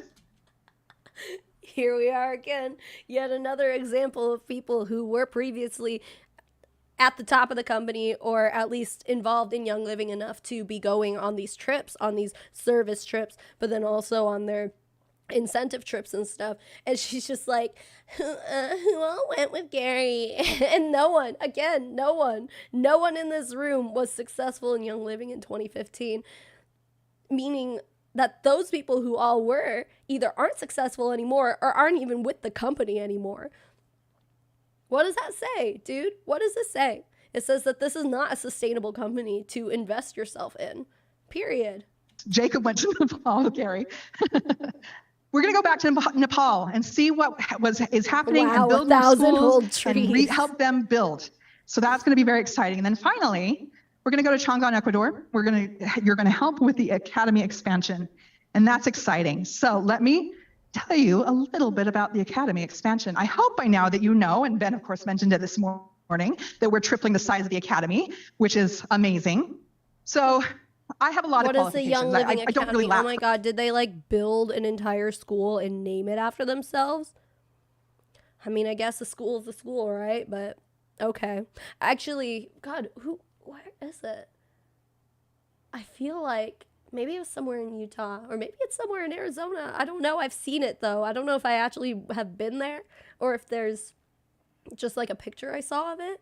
But there's like an auditorium at a high school or some shit called the Doterra Auditorium. I'll have to look it up, actually. I'm really curious because, like, yeah, they like built, an auditorium. I mean, I know that's a thing that people do. Like, we have out here where the Super Bowl is going to be held. When is it? Next weekend? I don't know. But the Super Bowl's in Phoenix. So it's being held at the State Farm Arena. So, like, obviously State Farm has something to do with building it, or running it, I guess. I don't know. So, like, I guess I get it, but it's just when it comes to, like, a school or something, like, it's just kind of weird to name it after a company, That's kind of strange. For qualifications. Weirdly, It's tripling just like the size Trump of school University. is not on my list of qualifications. So I decided that we needed some expert help, and I found an architectural firm that specializes in expanding schools, and they are helping us, and they have provided us with a few preliminary things. These are just possibilities, but I wanted to show you a few possibilities. Oh, the Doterra auditorium, it's Doterra Performance Center, opens at UVU, Utah Valley University. Not surprising, I guess, that it's in Utah. Also, it's a college and not a high school, so I guess that makes it a little better, but still, it's pretty weird. So this, I apologize for the small fonts. Let me point out a few things. There we go, okay. So this right here is the big main building that you saw in the last slide. Yeah, Vi, that makes sense. And we have a high school zone right here, an elementary school zone, a middle school zone, a primary zone, an enterprise zone where there can be a factory, and then in the next slide, at a school? Too many. The next slide. What, an essential oil is factory? A possibility of the buildings. Now we only have really 3 buildings now, 3 or 4 buildings, depending on how you count a building. You don't really have to start at the beginning. It's just a continuation of the New Year's kickoff. So you can go back and watch the rest later, but I don't think you really missed much where that you couldn't like jump in now and continue. To find a building. But this, you can see how many buildings we are going to need to create this school, this beautiful school. And this is one of my favorite areas right here, the future growth area, because we're not going to stop at tripling the school. That's great, and it's going to help so many people, but we can do more. So our future growth area will eventually be a university, and it's going to need dormitories for visiting professors and visiting students. It's going to be incredible. And what's beautiful is that we have the land. We have all this glorious land that we can use to expand our school and to help even more people in Ecuador. And I'm so excited about that. So these architects that we're working with, one of the reasons that we went with them is that they are focused on working with instead of against nature. So I don't know how many of you have watched the land in Ecuador, but it is actually quite hilly. It's not flat. So they do things like work with the land. So they build buildings into the land so that they don't have to raise the hills, that they just work with the buildings and work with the land. They work with nature and not against it.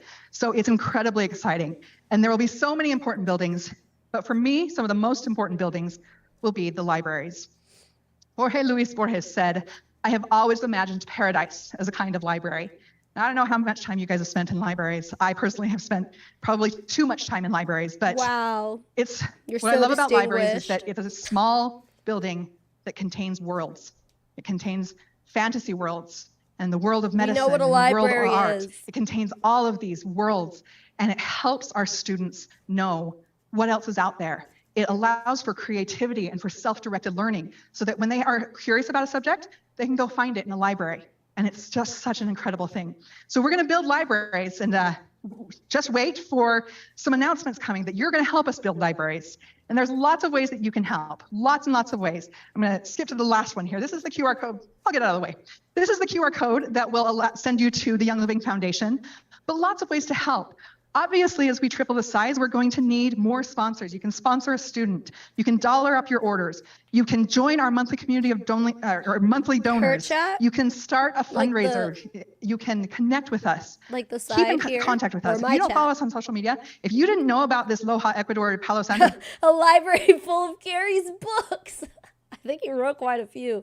The Savior Complex. Yeah, no, I agree. It's absolutely sickening. And it's like, listen, yeah, there are places around the world who can use help with stuff like this, and that's wonderful. That's fabulous. But again, I just, yeah, it's kind of a white savior complex here. It's like,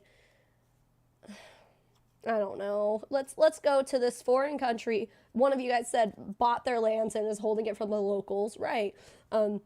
Some Americans have a big plot of land out there, and every once in a while they come out and they build more stuff on it for us. That's so nice. And listen, if they're utilizing it and not actually like harming the forests and the economy and all those, if like, that's great. That's wonderful. But they're like sticking Young Living all over everything out there, which I guess, you know, if you're gonna build a whole fucking building, like, I guess that's your right. But I don't know. This still feels really icky. I think just because this is a company, and even if this is like their nonprofit doing all this, right? They're still benefiting off of it, getting their name out there so that people are like, what's Young Living? Is Young Living out in Ecuador? Can you sign up as a Young Living distributor out there? I don't know. In more ways than one, they're benefiting. If not just to be like, look at how good we are. Look at how much of a savior complex we have, you know? Yeah, they are harming the forest. They literally bought a plot of land. This is in Jacob Young's own words. His dad, before he died, took him and the family out to look at plots of land now in Ecuador to build their fucking ylang-ylang forest, if that's how you say it, and or farm is what I meant. And Jacob Young literally said it was disgusting. He said it was marshy and there were snakes everywhere and it was disgusting. And then they bought it and turned it into a farm. So yeah, hello. If it was like a natural part of the earth and you took it and you turned it into a farm, you deforested it. you did the deforestation. Yeah, I don't know. That sounds like harming the forest to me. So my chat got stuck. Well, oh yeah, my chat on this screen on my OBS gets stuck every once in a while, and then it updates all at the same time. It's just annoying. I don't know how to fix it. I've like farted around with it so much, and yeah, it gets stuck on the screen. But it should still be going. If you're watching live on YouTube in the live chat, you should still be able to see it before it pops up on the screen. I don't know how to get it to work. Tree planting. We've been advertising on it. So if you don't know about it, follow us on social media. We are Sila, so yeah. grateful. It's just so grateful like good for for all PR. of you and the support and passion. That has been the most delightful part of this job for me, is the passion and the support of all of you. And I thank you so much. Does anyone else hate that they're all wearing lays? So that's enough from me. I think you've been waiting for her, and I would like to invite Mary Young. We know her, we love her, let's give her a hand. Yeah! Hell yeah! Oh, give her that standing ovation.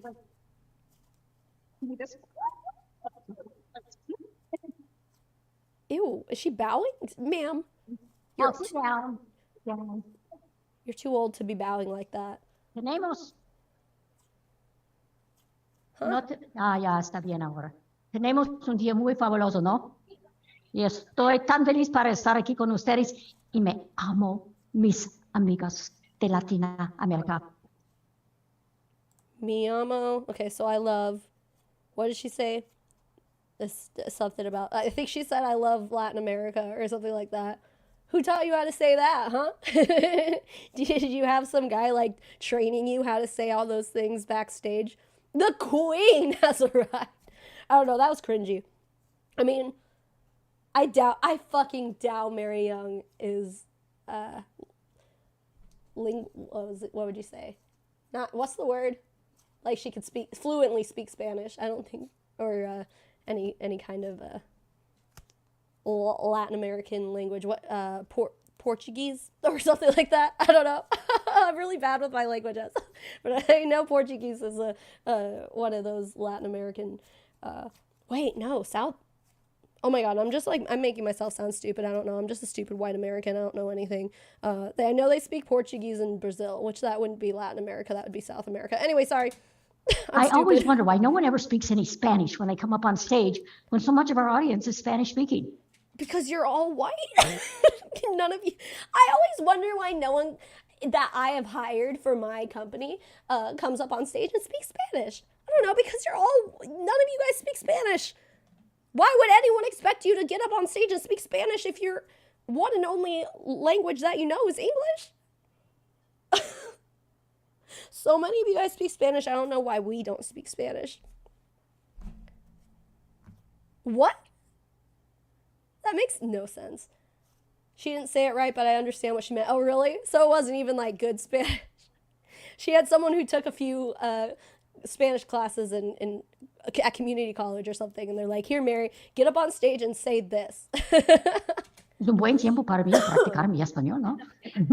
I get a chance to speak, and es lo mismo para Jacob y Joseph. Un tiempo muy fabuloso.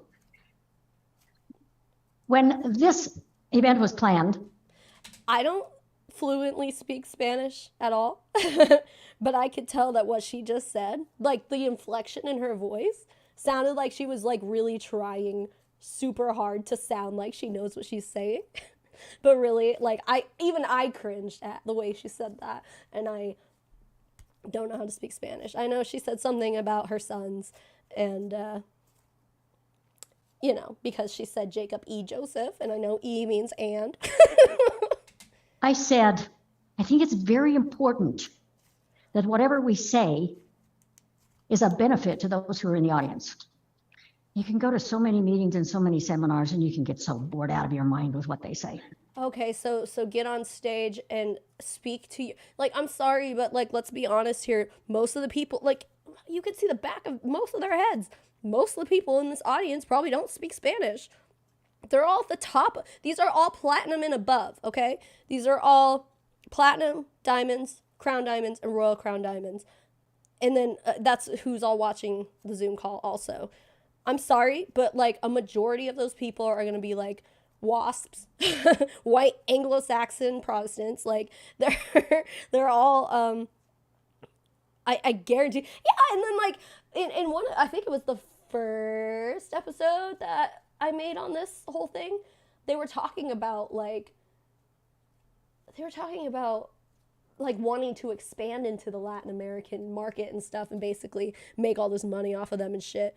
You hate her accent. Yeah, that's what I mean. Yeah, your bad Spanish is not a benefit. It's like, why the fuck? Why would anyone expect you to get up and just start speaking your bad Spanish? I don't know. Especially if it's nothing to do with the business and just platitudes. Like, I feel like this is just for PR. And we know that they're focusing hardcore on the Latin American or Latina markets or whatever. They were saying all that. So, yeah, go figure. They're trying to appeal to people. But, like, when your Spanish is that bad, you're going to show this seminar to people who do speak Spanish, and they're going to hear this and be like, actually, Mary, you said all that wrong and you sound stupid. Do you know what I'm trying to say? Her accent was okay. It really wasn't bad. I'm just surprised it's as good as it is, to be honest. Well, I mean, maybe. Sure, maybe. She had like a weird inflection, though, that I felt like didn't sound right. I don't know. It feels patronizing. Yeah. I don't know. I'm a white person, so like I don't... I guess I can't like relate when it comes to all that. Hi, Pop-Tart. You don't speak Spanish either. What is that Ron Burgundy says? You know I don't speak Spanish and English, please. He says that to his dog. Pop-Tart, what do I say to you? Yeah. I can't relate in the way that, you know, a lot of people can because, you know, they grew up in this culture and stuff. But I can imagine it's, yeah, just like you said, kind of patronizing. The ones on that oil show then? No, not even. Are you talking about the ranks? The ones on that oil show? I don't think. No, I'm pretty sure some of them aren't even like, they're like silver and gold and stuff. I think one of them might be a Royal Crown Diamond. I feel like I remember seeing that some of them like aren't even high up. I don't know. Oh, Quinlan, I'm sorry. All the wasps in the room clutching their pearls right now. Every person in this room is a wasp. None of them speak Spanish. Mary, why the fuck? Why the fuck would any of them expect you to get on stage and speak Spanish? None of these people would expect that of you or any of these other people. You're Ben Riley, you think he speaks fluent Spanish? Maybe he does. I don't know. Fucking Jeff Dollar Store Rob Lowe. I wouldn't expect him to know how to speak Spanish. So what the fuck are you talking about? I don't know. Sorry. I think this has been absolutely fabulous. And in my position, where I stand, I have to tell you, I feel greatly rewarded for having been here. Oh, I yeah, have loved Angela, that's what pretty everyone much has what said. they said. There's been so much excitement. Was that the one where they said all Spanish-speaking people were poor? Yeah, no, they said people assume that people who speak Spanish are poor or something like that. Yeah, it was awful. So, but he was just like, but actually, if you put all of the Spanish-speaking people in the world together in one economy, they'd be the 7th largest economy in the world or something like that. And then people were in the chat were like, so I guess I'm going to start selling to people in Latin America. It's like, that's fucked up. He's like, yeah, you guys all assume that they're poor, but actually there's an economy there. Did you know that they actually do have some money? And they're like, what? People who speak Spanish have money? I guess I got to start selling to them and trying to recruit them then if they have money. That's basically, yeah, that's what I got from it too. Ben Riley speaks Korean? Dude, that's impressive. I feel like I heard that somewhere actually. But does he speak Spanish though? That's like the same thing. It's like, Mary could have said like, I don't get why people don't just come up here and speak Korean. You know what I mean? Can't you? Is Young Living in Korea? Young Living's in a lot of countries. Yeah, it's like, Mary, no one expects you to get on stage to speak Korean to appeal to all the people who speak Korean. I don't know. Sorry. It just like, it seems the same to me. But they're just like hyper focusing on the Latin American people for whatever fucking reason. It's really frustrating. And so much energy. And I think we're all going to go home with renewed These are the excitement people who make fun of your accent when you and speak enthusiasm English, right? and motivation Oh, they for definitely what's would. going to come. Gary always looked out. He always saw the big picture. You know, when Ben said, put your hand in front of you, and what do you see? Your hand. But if you put your hand out, what do you see? you see the whole picture. I suppose because of my age and with what I've been through and what I've seen, Yeah, I retire, always Mary. see Come on, you're the old. big picture. I am not ruffled by the rumors, by the manipulation. Mary, you said with your mouth, you are the one who started the rumors. You are the one who on multiple occasions, not only did you get on stage in the New Year's kickoff last year or the year before, or whenever it was, I don't even remember, and say that you are operating at a loss. That is not a rumor that came out of your mouth. And then also, late last year, there was another audio clip that came out of her being like, basically saying, we're not doing so good, guys. I don't remember exactly what she said in that one, but it was something along the same lines. So it's like, if you don't want rumors starting about Young Living not doing so good, maybe, here's an idea, maybe don't get on stage and something that you know is broadcasted online that like any of your haters can see, maybe don't get on stage and say that shit. How about that? It's like, you can't take responsibility for your actions, dude. Like, yeah, cat, exactly. Now I want Ruffles chips. Wait, Ruffles? Oh, it says Ruffles. Ruffled by the rumors. Chips do sound pretty good. Hey, Maddie, welcome back. I'm not ruffled by the rumors, not gonna lie. Like how that sounds. Going to start using the word ruffled more. It sounds like a kind of old lady term, but I like it. Hey, that shit's coming back, all right? I was trying to look up and see if Young Living is in Korea, and it appears that they are. Hold on. I mean, this looks like Korean. I clicked, hold on. Desktop site. I just need to see, is this, I mean, it's definitely not in English, so it must be Korean. Yeah, I'm pretty sure Young Living is in Korea. So what the fuck, Mary? If you're going to be like, why don't people get on stage and speak Spanish? It's like, but you have your president or whatever the fuck he is, Ben Riley, speaks Korean, so like, why not let him get on stage and speak Korean? You guys have Koreans in your sales force, so what the fuck? It just doesn't make sense. It's annoying. By the lies. I used to ask Gary, how do you deal with it? And he exactly. said, it's like a duck, just let the water run off your Bestie back. Mary is speaking. And I tell you, in my entire life, I never saw a man who was more slandered and more so unjustly targeted. He killed his baby. You've never seen a man more... Okay, I'm pretty sure because I remember Clown Town putting this part in one of their videos about this. What about Jesus? I'm pretty sure they said that too. And also, yeah, like, they're Mormons, so they know who Jesus is. It's like, Gary Young was more slandered than Jesus. Like, what the fuck, man? No, it was very rightfully deserved. And not even slander, it was just like speaking the truth. He literally did.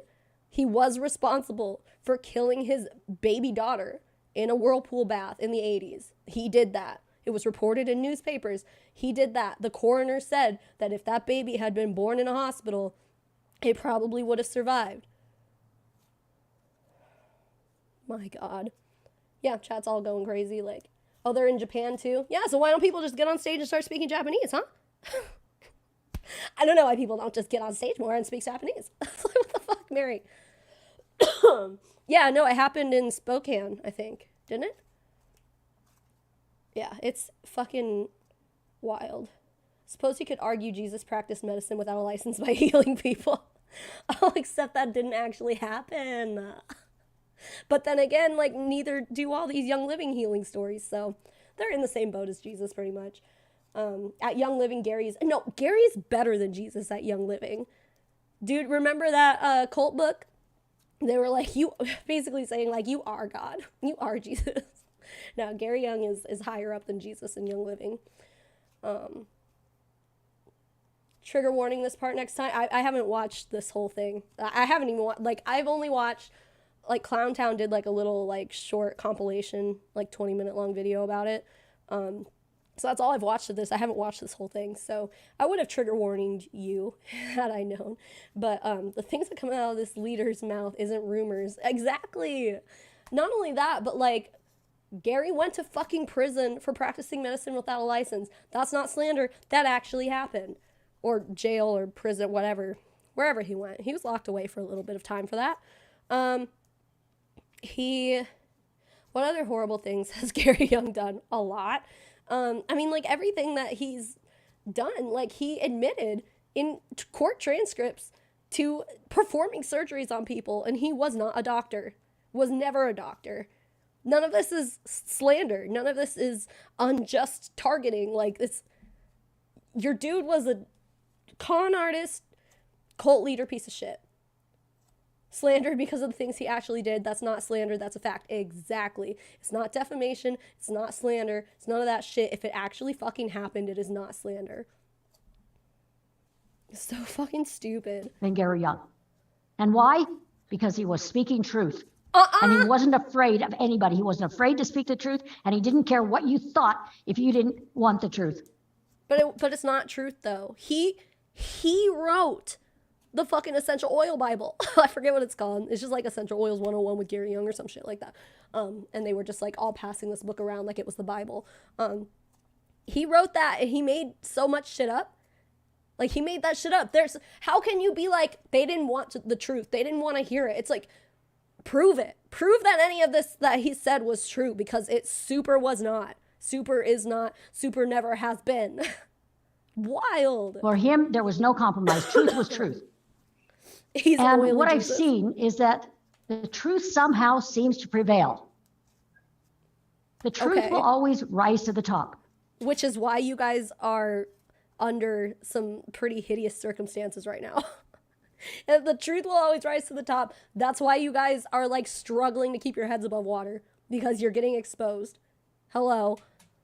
And you don't have to worry about what you said yesterday if you're speaking truth, because the truth is always the same.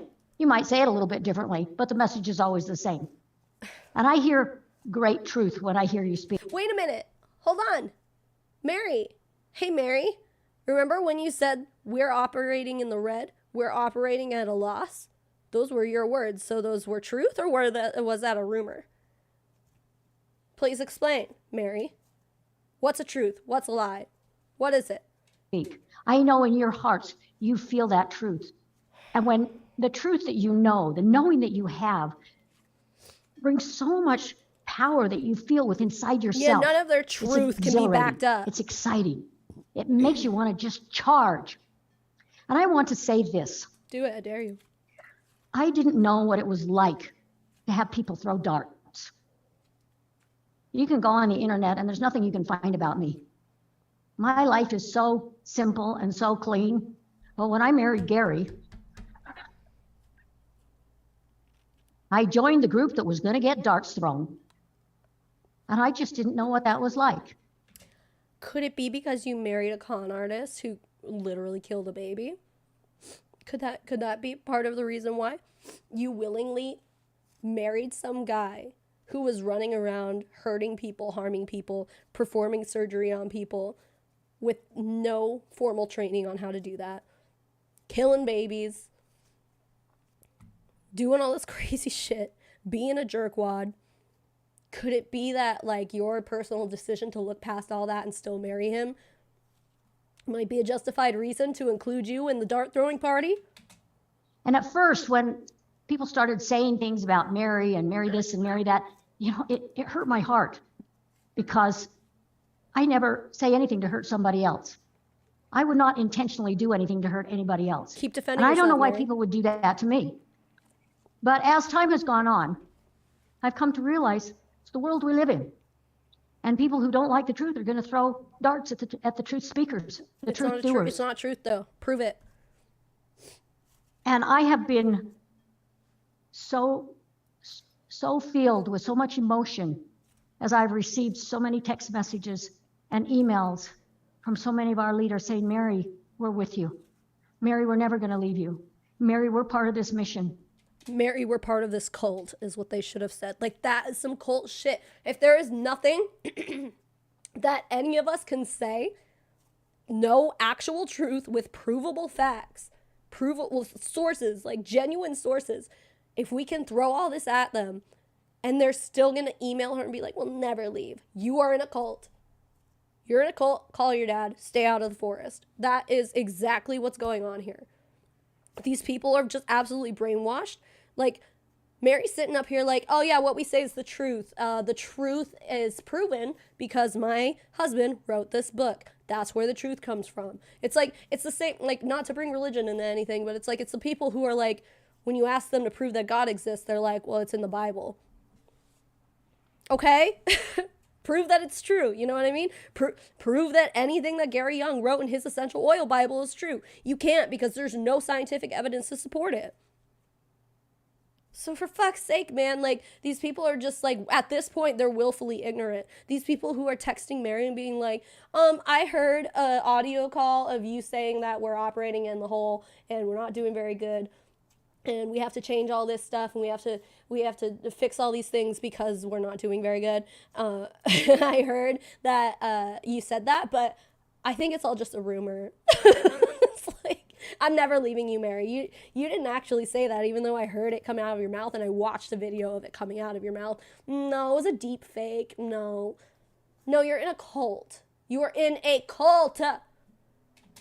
Don't worry, Mary. We know what the truth is. And I would read some of those messages and I just go, oh gosh, thank you. Oh my goodness. Because sometimes you feel like you're alone. When you stand in my shoes, many times I am very alone. You heard me last night say I come down. Poor Mary. 7, 8 o'clock at night when I need something, because I like it when the building's empty.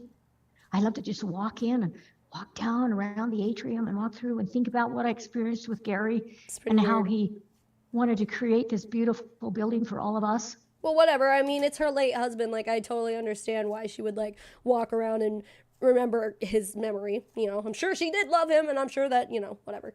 You do that every day, though, Mary? I mean, sure. You know what? I don't want to judge. We all grieve in different ways. But, like, oh, it's such a pity party. She's throwing such a pity party for her. My dead husband. He was so slandered. And now I'm so slandered. Shut up. Holy shit. Like, play the victim card a little harder. But I realize I'm not alone. And Ben makes sure that I know that I'm not alone.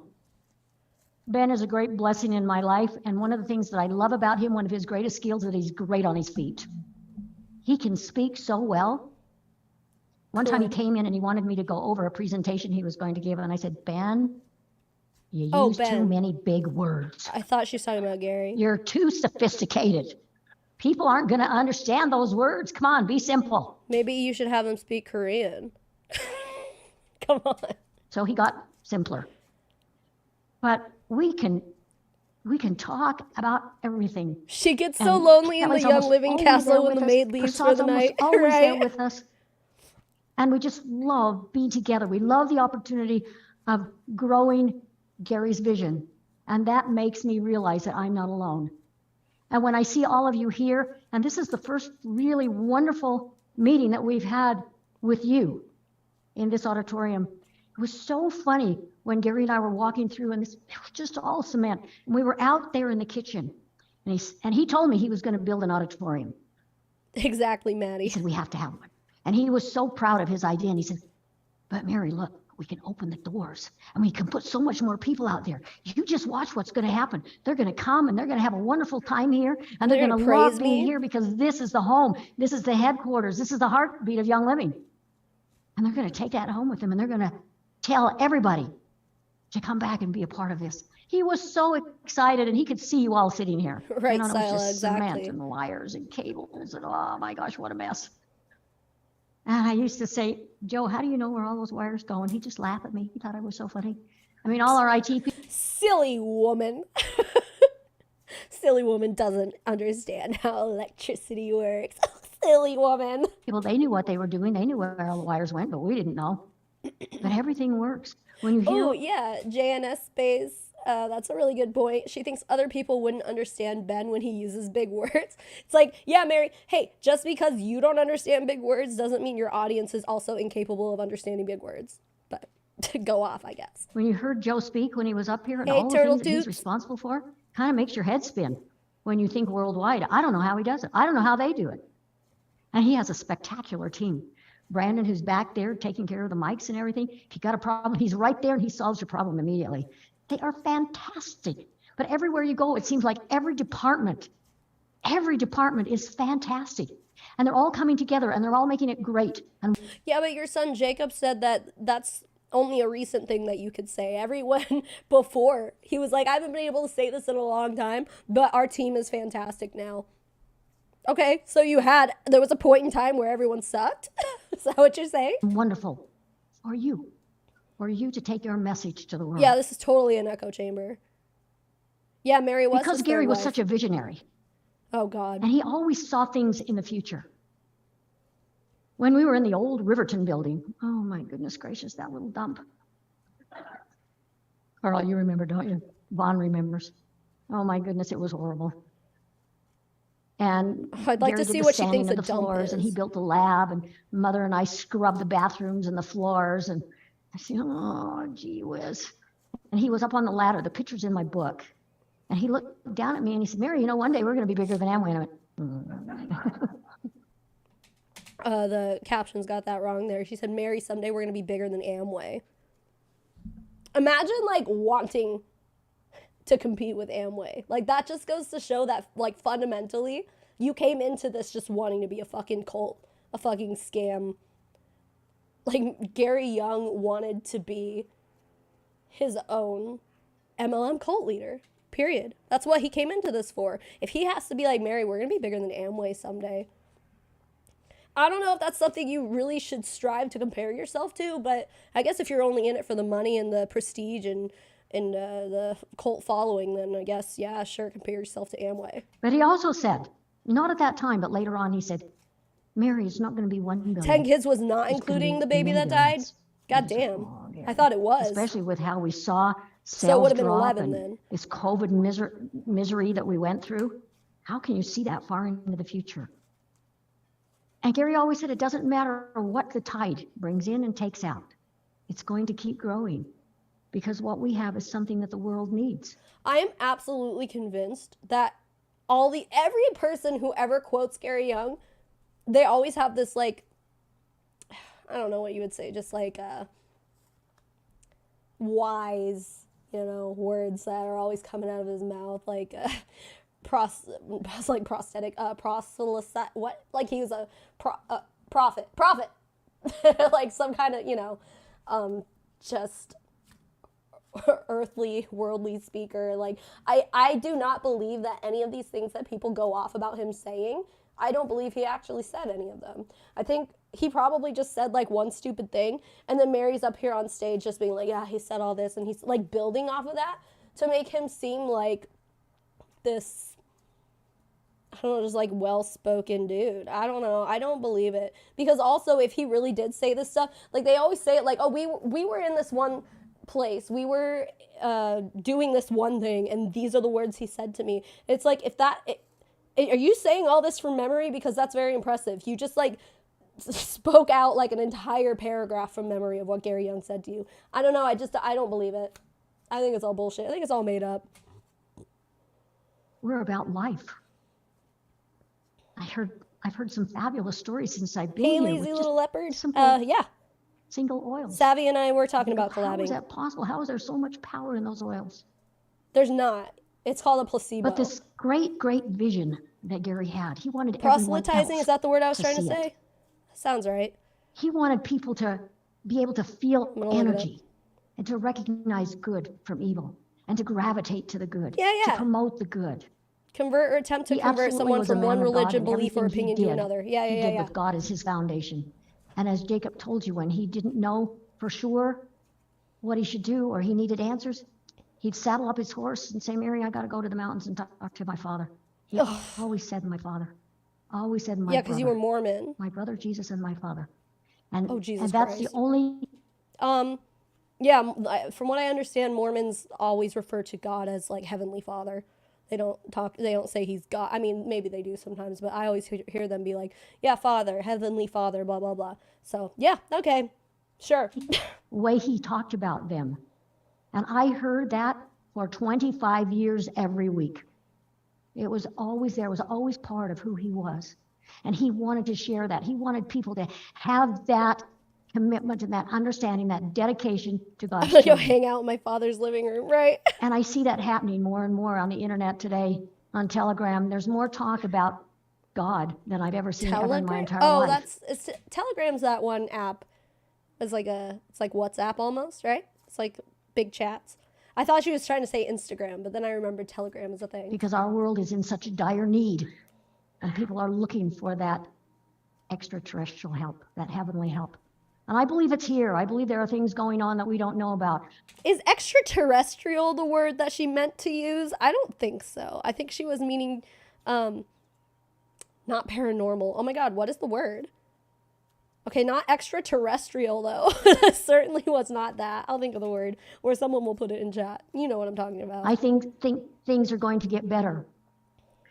But to come back to Gary and that visionary mind Can we of not? his, he would always speak Oh, things. this is slime. It's like butter When we slime. would drive home, I would say, Gary, why did you say that? I said, you know, we can't do that. We don't have any money to do that.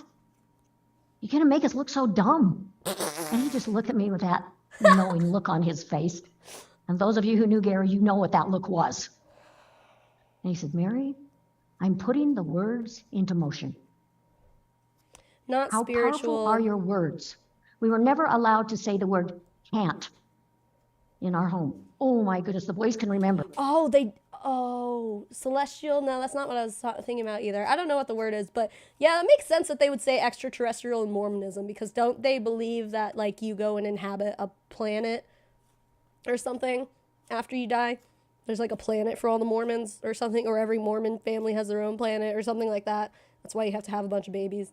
Yeah, I don't know. The beach ball thing, I think, was from, they were having like a little Hawaii party when they were talking about Kona. Anyway, otherworldly, yeah, but it's another word for that. Oh my God, what is the fucking word? I'm Jesus, I live on Mars. Supernatural, yes. That is the word. Exactly. Thank you, Sienna.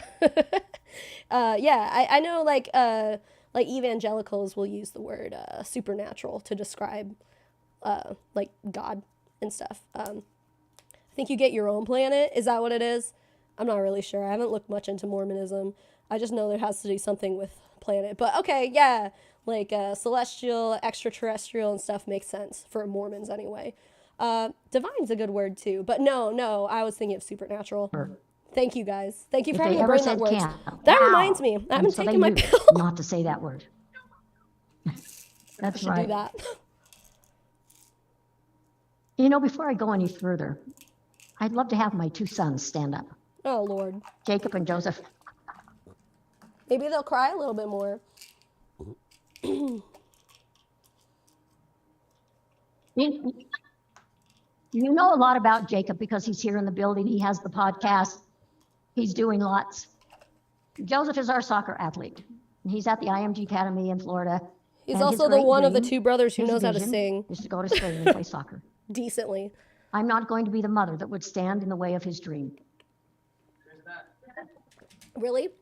Is it because he's not your firstborn son? Because Jacob is the firstborn son, so that's why he's being expected to take over Gary Young's legacy against his will? So she's like, Joseph, yeah, he can do whatever he wants with his life, but sorry, Jacob, we're going to be making sure that you are set mentally, physically, absolutely indoctrinated into the cult so that you can replace me, Mary Young, your mother, as CEO, because that's what Gary would have wanted, even though you were like his 9th child, if we're including Rachel. But when I bring them in, Kat, exactly. I say, please come and be with the members. My brain stops working. They want to talk to you.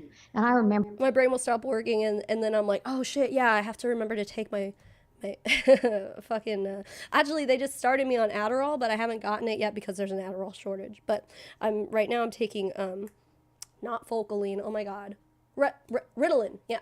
So that's what I take right now until I finally can get to try Adderall, because like Ritalin, I've tried Focaline and Ritalin, and they both like kind of like they help. Like I'm better off with them than without them. But I'm like, I feel like I should be experiencing better thought streamlining and like not being so scattered brained all the time. But they do help. Anyway, sorry. Oh, Joseph is actually her favorite son, probably. They don't care about us. They only care about you. And this is what I said to them. You carry your father's DNA. And when they shake your hand, they can feel that DNA. Ew. And that's something very critical for them to remember because they will always carry that DNA. They both love Young Living. They love the oils. They love what we do. Joseph loves the foundation. You all know that. And he thinks that he's going to make a big career in soccer so he can make lots of money for the foundation. That's his goal. Who knows what's out there in the future? But as Gary said, if you put the words out there and you visualize it, that's the beginning of bringing what you visualize to fruition. Okay, you can sit down. But I appreciate them coming and being here to support their mother. Joseph flies back to Florida on Sunday, and then the house is going to be very lonely again. But I've really enjoyed having him here, even though he hasn't been home much. He's been with all of his friends, but there's lots of energy in the house. I thought she liked it. But in the very beginning, in the old Riverton building, when we first started, can you imagine what it would be like to make $800 a day in sales? You know, that's not going to pay many salaries. Is she talking about the company as a whole? Yeah, I guess not. If she's talking about like one individual person making $800 in sales a day, that's a lot of money. Yeah, I'll take $800 a day. Like, what's up? I think she's talking about let me see if I can find anything about this Riverton place. I've never really heard of it or seen. I wonder if there's pictures of it or something. But like, if it was a long time ago, 800 in sales, like for a new company, doesn't sound like bad. I guess I don't know. To buy products. And I'd say, Gary, what are we going to do? And he said, let's put abundance oil on the keys of the computer. So we sprinkled abundance oil on the keys of the computer. And you know what happened? When we came the next morning, the phones were ringing. The orders were coming in. And I went, oh, how does he know how to do that? Gee whiz. You know, you guys, Gary and Mary now, they want you to believe that they put abundance oil in a room. And I remember hearing Jacob say this on the Zoom call. He was saying that Gary Young put abundance oil on the phone and then the phone started ringing.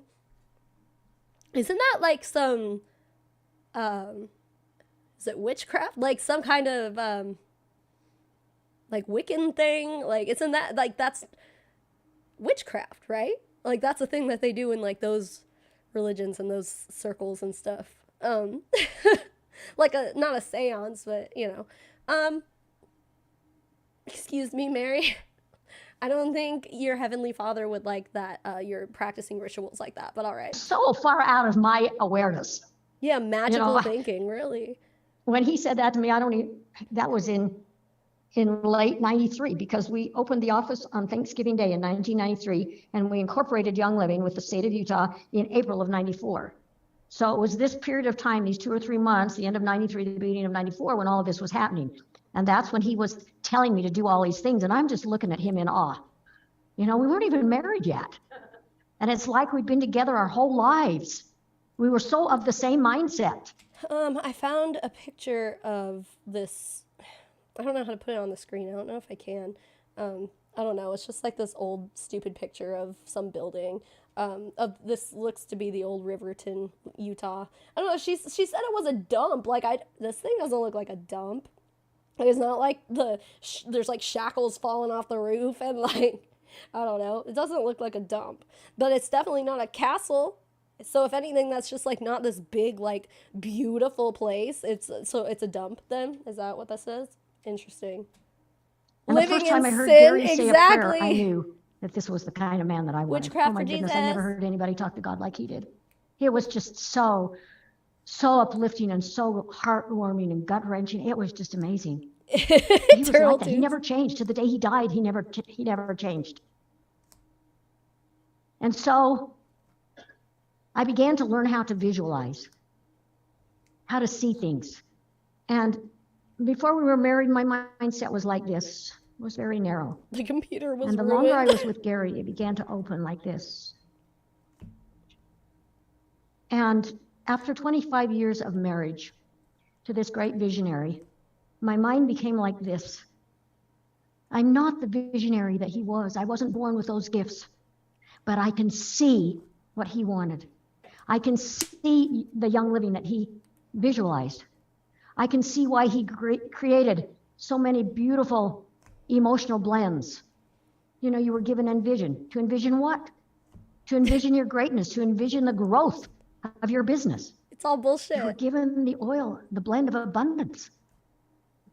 So you can use the two together to open up your minds to That's- the possibilities That's not how this that shit are out works. there. And it's there for everyone and anyone who wants it. I always think of Joanne Gary, when, you know what when Gary she opened. became acquainted with the oils, and she kind of stuck her nose up at it, but she was open enough to try it, and she saw amazing things happen. She was determined she was going to get Gary there, and she got him there, and wow, was it quite a ride. You should ask Joanne or get her book. It's amazing Who the fuck is what Joanne? she experienced in the beginning of Hong Kong over there, and that whole world opened up because she had that vision. I have to tell you, with the foundation, Gary said, I'm going to start a foundation. I said, great, how are you going to do that? He says, well, we're just going to start talking. Well, I would save money, and every month I would take the money down to accounting, like 10 or 15,000, that's all I could put together. And I would give that to them for the foundation because there just wasn't anything there. So I was going to start it. Well, Jim and Vaughn caught on to it, and Vaughn was doing meetings. She was a big meeting giver all over the country, and she A would big bring Don meeting Clare giver. in, or she herself would be talking about the foundation, and she did more to promote the beginning of the foundation than anyone because they caught the vision, but they were there in the beginning. So now it's all the rest of it. Look at what our foundation's become. Gary used to stand outside the building, the academy, and he'd look at that big cacao field, and he'd say, Mary, I'm going to own that property one day. I'm going to build a university there. And I go, we don't need a university. And he said, I want my children, he always called them his children, my kids. I want my kids to have the best. I want them to have a good education. Wait, does she I- have, hold on, does she have other kids outside of her marriage with Gary? Because if he's talking about Jacob and Joseph, why wouldn't he, why wouldn't he call them his kids also, or his children? Why would she make that distinction? Does she have other kids? And how come we never hear about them? How come they don't get to be part of Young Living? I don't like the things that are taught in the schools these days. And it's worse today than it was then. But he had that vision. And we bought that property 2 years ago. And we almost didn't buy it. I had someone trying to manipulate me out of it. And then I remembered Gary's words. And I knew what was going on down there Oh, my with all the God. construction and the building and everything. And I thought, if we don't buy this now, it will never be available. So we bought it. And Marin showed you the plans. Are we excited? Again, putting Gary's vision into motion. It's just amazing. So fucking But anybody creepy. can do it. You just have to see it. Hold on, let I me would make like my this friend bigger. Carl Janacek to come up here. How many of you know Carl by raise of hand? Cool. Yeah, it's not too many of you, but some of you. Carl joined Young Living in Oh, shit. 1994. Long time. Long time. Carl is Carol? a homeopathic doctor by profession. He's a licensed doctor, and he has had a very big practice. Carl is not one who chased the dollar. I used to get so mad at him because he was so busy with his practice. And I need you to make diamond. I need you to grow your business. I need people like you in leadership. It just took him forever. Is it because it's an MLM? But Possibly. when there was an activity, he was always there. I can remember sitting across from him at the table at the Platinum Club down in Ecuador. And I said, for crying out loud, Carl, get with it. I need you to make diamond. He says, yeah, I know, Mary, I know. Oh, I got to be home. I got patients, this, that, and the other. It was hilarious. She had But he to- did finally make diamond. God damn it. And he's traveled. He's a fucking doctor. Doctor. I'd like to be, I'd like to know where he got his certification from, because she said he's a homeopathic doctor, which, to me, when I hear those words, I'm like, that isn't a doctor. Yeah, maybe he has a PhD, but like, I really, is he licensed? Did she say that? Maybe he is. Like, what schooling did you go through? I don't know. I'll try to look it up. But the fact that she had to like push someone who is a homeopathic doctor who apparently has patients and shit. It's like, why would this be so hard? Not a physician, right? Yeah. So what do these people do? You just like come into their office, their doctor's office, and what do? Take this essential oil. Maybe do some acupuncture or something. I don't know, man. I'd like to see what kind of training this guy had, what kind of schooling he went through. But it's just really weird to me that if someone is such a successful homeopathic doctor, that like it probably wouldn't be hard to get them to rise through the ranks, you know? So why was it so difficult for him? She said he's a naturopathic doctor. So, yeah, I don't know. The world with us, but he knew Gary God so loves well. MLMs. Carl is someone who loves the earth. He loves the Native Americans. He loves music. He loves the good things of life. Why the fuck would she say that? He loves the earth. He loves music. He loves Native Americans. What the fuck? Hold on, why? What does that have to do with anything? I mean, like, it would have made even more sense if she would have said the Latin Americans, because they've been like focusing on the Latin Americans so much. But now she's like, oh yeah, he loves the Native Americans. What? Okay, cool. I love the Native Americans too. You don't see me plastering it everywhere. That is so weird. English is so confusing. Doctor has several meanings and it's so inconvenient. Yeah, I know. No, I agree. It's hard. And people misuse the term doctor like all the time, so. And he's a healer. He loves helping people. He cares about people. And we talk almost every week. And we talk about different things, different modalities, possibilities for so many people. Well, we got to talking about this abundance thing. And I said, Mary, I have an abundance exercise that I learned from Gary that I do in my meetings. And I said, wow, well, let's do it for all of you. So I'm going to give Carl the stage and you can have fun and see what you can learn about abundance. Thank you, Mary. You are so amazing. You know, I look at Mary and I've known her for 28 years, I guess, anyway. At least. And I see her, yes, she is the CEO of Young Living, and it's more than $1 billion company now. And she's also a mom. And those of you who are moms here know that moms actually do a lot of heavy lifting, right? It's not the easiest job in the world. It's not the easiest work in the world. So I honor mothers in the world. I'm still trying to find this guy. So, does anyone know what his last name is? Where are we? Oh, that's ahead where I wanted to be. There I am. So There's a few I was a Carls person when I that search for when I Carl would Young come Living. to a seminar put on by someone who was talking to me about this, that, and the other thing, I would sit in the audience with my arms crossed, just like this. Now, Marcella, I know, Juan, I know you know this person. 5 planets in Virgo, green. So anyway, oh my God. I am, and Mary would agree, I am the skeptic. It's my nature. Are you and so though? I spent my nose knows, yes. So anyway, it's just my nature to do that. And oh my God, to be here today with all of you, I feel so blessed. It's amazing. And I'm humbled. I am.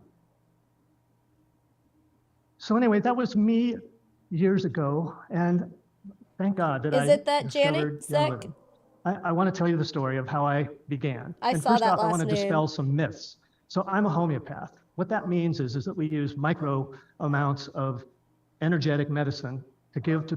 I'm sorry, what the fuck is energetic medicine? Excuse me, Carl? Is this I don't think this is the same Carl. Maybe not. I'm looking at Carl Janicek. Oh, maybe he is. He might actually be. Okay, I'll keep looking into this. But what the fuck is energetic medicine? Excuse me? People to change their energy. And it's like a harmony, it's like a chord in music. So you give them the right note to fill out the chord and they get healthier. It's an amazing tool, fabulous tool. And so homeopaths are trained early on in their training to avoid strong smells. So what does that include? Mothballs, gasoline, kerosene, diesel fuel, you name it. Well, they've also included essential oils as something that maybe people should be afraid of that are taking homeopathic remedies. I had a found great him. teacher from Cal. All right, here we go. If this is the same guy, I think I found him on LinkedIn, which his profile is kind of bare. There's not much on there. He's not very active, but it says studied at Colorado School of Healing Arts, Healing Arts Institute, the Institute of Integral Health.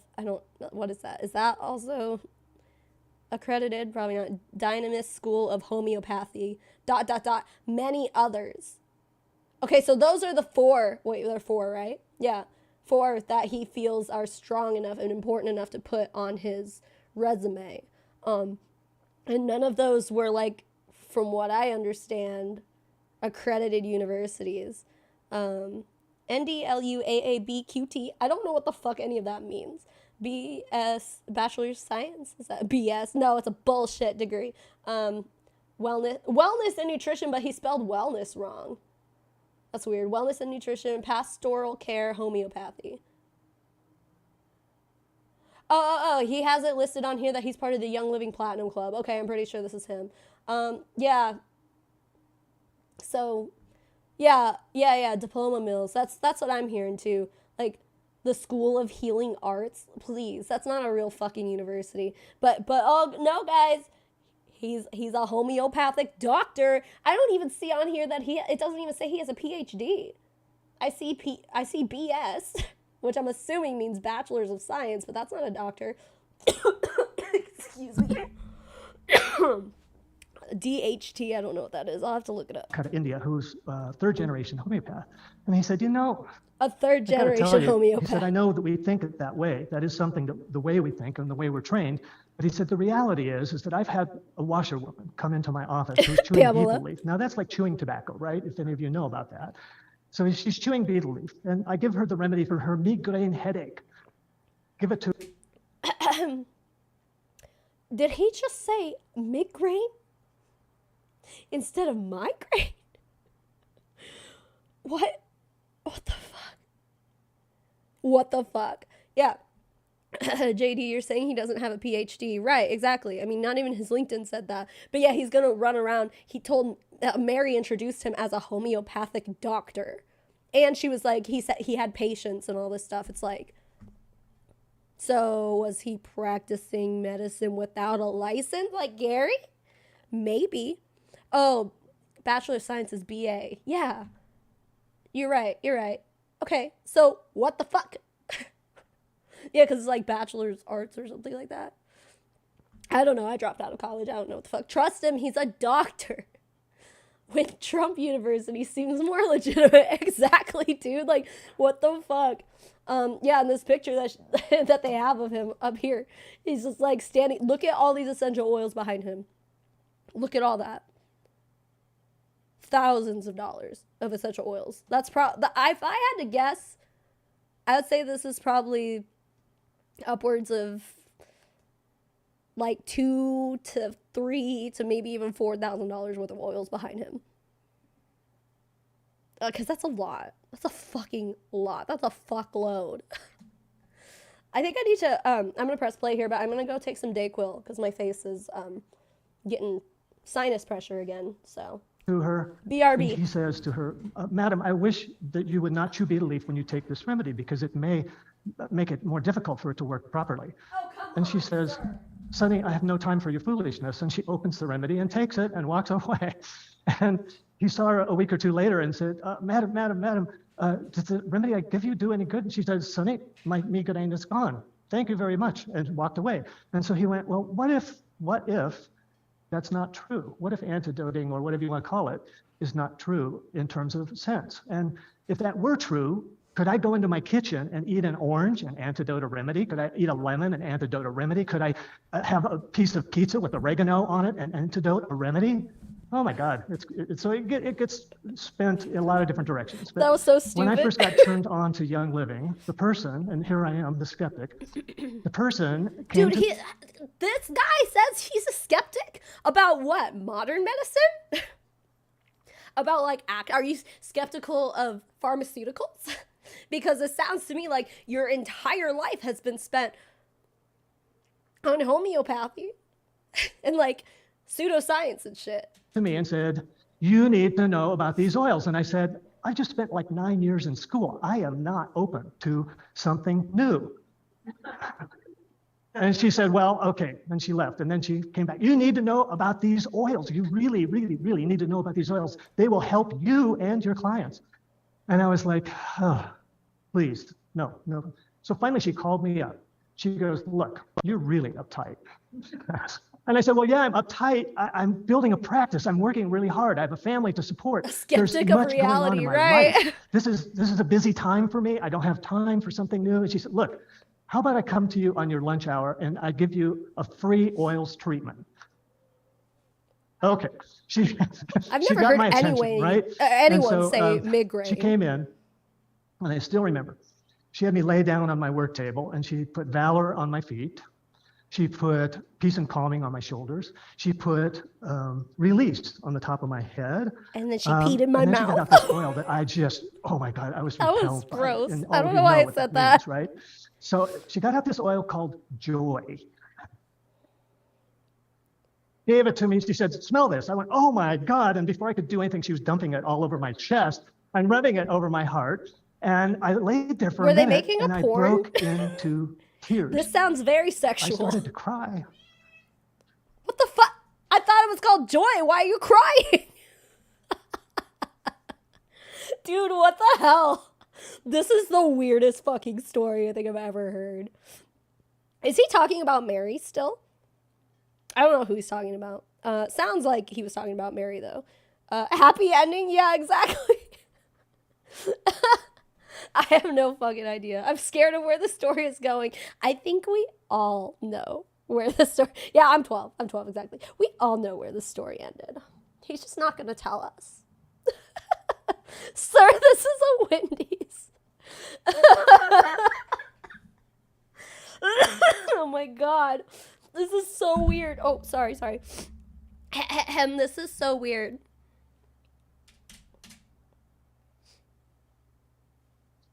Allergies. So you know, I was not open, but my mind had been opened by an experience. Sure, it was your mind. I had no choice. I got off the table. I said, what do I do to get these oils? She said, well, you got to do this and this and this, and there's this number, and you give them that. And I was like, okay. And at that time, we had Xerox copies. I don't even know if they're Xerox, but we had these machine things that came from copies, and the words were all like scrambled, so you could hardly, it had been copied so many times, you couldn't actually see all of the words. You know, it's like they were kind of muddy on there. And so I was like, okay. And then I'm going down, and she says, we have to get this Essential 7 kit. Some of you probably remember an Essential 7 kit. Yes, good stuff. You have to get that. You have to do this. You have to do that. And I was looking down, and I said, well, what's this one called Abundance? And she says, oh, that one. That's a magnetic oil. You have to be kind of careful with that. That draws wealth, and that draws abundance to you. And I said, well, says okay. Who? Gary Young? Here's the thing, is that most of these oils, Gary Young named them. So he just made some fucking blends and shit and was like, I think this one, we're going to call this one Joy. And we're going to tell everybody that when you're sad, you need joy. They like made one for like every emotion. They've got abundance. It's like, there's no scientific evidence, no evidence at all to suggest that this oil will bring money to you like a fucking magnet, abundance in any other way. But he named it that for no reason, probably. And people are like, oh, okay, well, that one's called Abundance. So I guess I'll use that, put it in my paint when I paint my office so I'll make more money. That's not how this shit works. It's so weird. I will drink the goddamn wealth one, right? Like, how do I get my hands on that shit? I gotta see if like Revive has an abundance oil. See what that's about. Try it for myself. I'm not giving money to Young Living. We'll see if I put it in all the corners of my office. We'll see if I go viral or some shit. I can relate to that. Give me a bottle of that. So, I ended up spending about $350 on my first order. Thank you, God, for the charge card. That was very handy. So anyway, I get my. They do have one. It's called Good Fortune. This is our version of Young Living Abundance. That is so fucking funny, dude. Like, see, honestly, I know that that essential oils are. They should be used sparingly and not for the reasons that they try to, sell these to you for. For example, Good Fortune by Revive is not going to bring anyone fortune. Oh shit, what the hell? Why does this keep like changing sizes? That's weird. But I forgot what I was saying. But oh yeah, that's what I was saying. Revive makes me laugh because like every single blend that Young Living has, they just made their own and named it something like similar. That's so fucking funny. You can get a 10 milliliter bottle. Do I have 10 milliliters? How big is this one? Oh, this is 30. That's huge. Okay. Sorry, I still have them in my makeup bag from that one video I did where I was sniffing it. 10 milliliters for $20, but I guarantee that Abundance, which is the same exact oils, would probably cost a lot more through Young Living. Revive's Good Fortune is orange peel, patchouli, clove, frankincense, ginger, myrrh, spruce, and cinnamon. I can't even like start to wrap my brain around what that must smell like. Probably good. I don't know. My oils, and guess what? I don't know what to do with them. I have no idea. So I'm smelling them and playing with them and this and that and the other thing. And so Sprinkle one day it on in my my microphone. office, and I have a background in PT, by the way. But And if so it doesn't I'm happen, a massage therapist, and oh my God, if I were to buy this and put it in all the corners of my room and on my microphone, if I don't go viral, oh, sorry, I was just reading. If I don't go viral and get all of those subscribers, it's because I wasn't using Young Living's Abundance. It's because I bought a different brand, and Young Living's is the only actual magnetic one. So crazy. And I'm sorry, she's like, you have to be careful with that one because it's magnetic. It's like, why would I be careful? If you use too much of it, how do I get too much money? Like, how does that work? studied osteopathy. Sounds like sneezing I couldn't powder. stop. 5 planets in Virgo, right? It's like I got to feed my brain.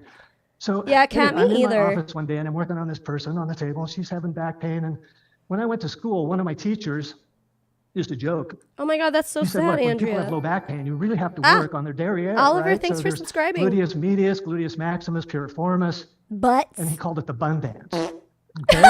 So that the was bun perfect dance. timing. So I'm working on her and she's got this back bun pain. I'm going, dance. okay. And on the shelf across the sand room, in and I've your never used an buns. oil on any of my clients. I probably had them for 3 months. There's this bottle of Abundance on the shelf. And I'm like, why not? I mean, well, you know.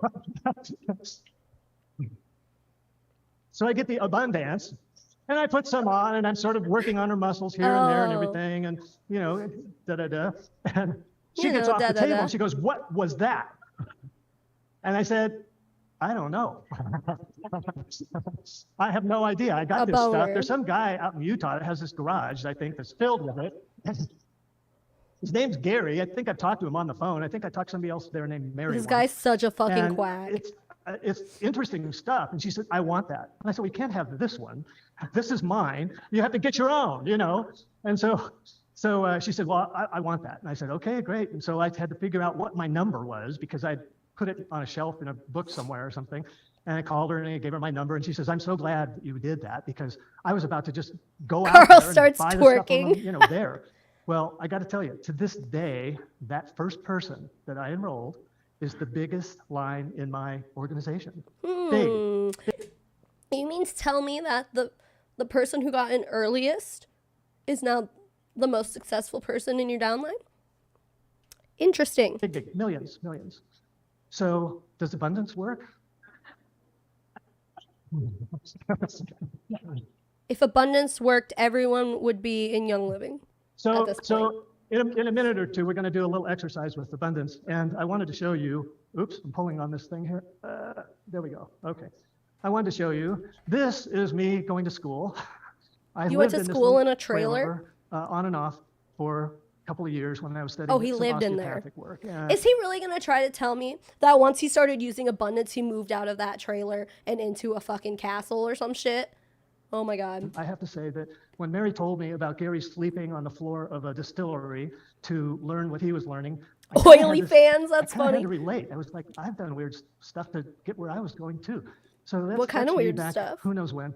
And, you know, when those experiences come to me to change my mind, I have to think about this. So, you know, we have a left brain, we have a right brain, and if you talk to Mark, sorry. Oh, Mark Fartlett. We have 360 brains, probably. So, huh?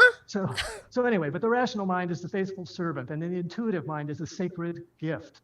We have created a society that honors the servant and has forgotten the gift. Well, guess what? I've learned in my Young Living family, which is all of you, truly, all of you, that we are open to being intuitive. We are open to being creative. We are open to having positive things happen in our lives that we can't always put our hands on immediately. It's like when Mary and Gary envision something. I still think it's funny that their names are Mary and Gary. There was a school, and I looked around and went, what? They're doing what here? I mean, this was like, you know, you were living in huts basically. And so I was going, that's impossible. Well, I've learned that if you are willing to imagine, I'm rewinding that. Success, what the fuck did he just say? To being creative. We are open to having positive things happen in our lives that we can't always put our hands on immediately. It's like when Mary and Gary envision something of a school. Well, I went to Ecuador before there was a school, and I looked around and went, what? They're doing what here? I mean, this was like, you know, you were living in huts basically. And so.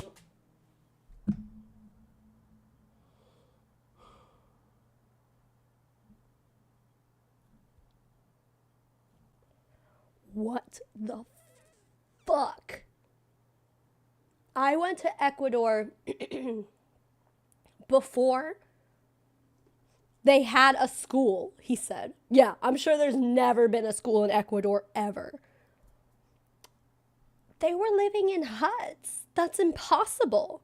How do you build a school when they're living in huts?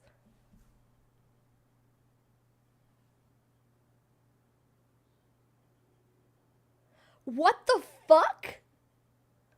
Oh my God.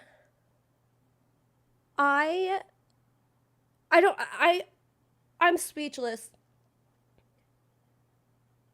Like, I don't even know what to say about that. What the fuck?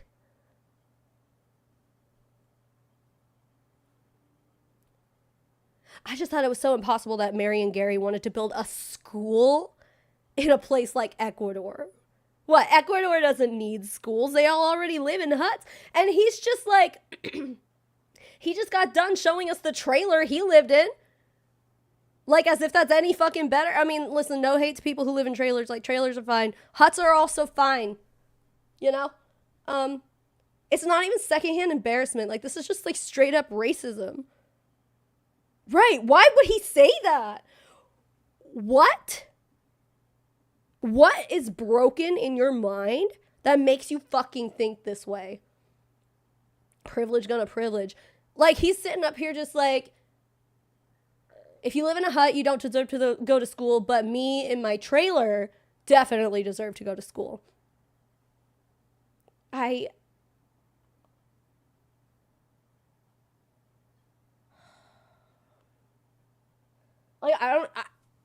click play. I'm sorry. What? It is my mind is broken right now, trying to wrap my mind around why the fuck someone would say that. It's not even a savior complex. He doesn't even understand why people who live in Ecuador need a school. Maybe he's just really, really sheltered from Utah. He said he went to Ecuador. I've never been to Ecuador. And I still know that they probably need schools and they probably can benefit from schools. Yeah.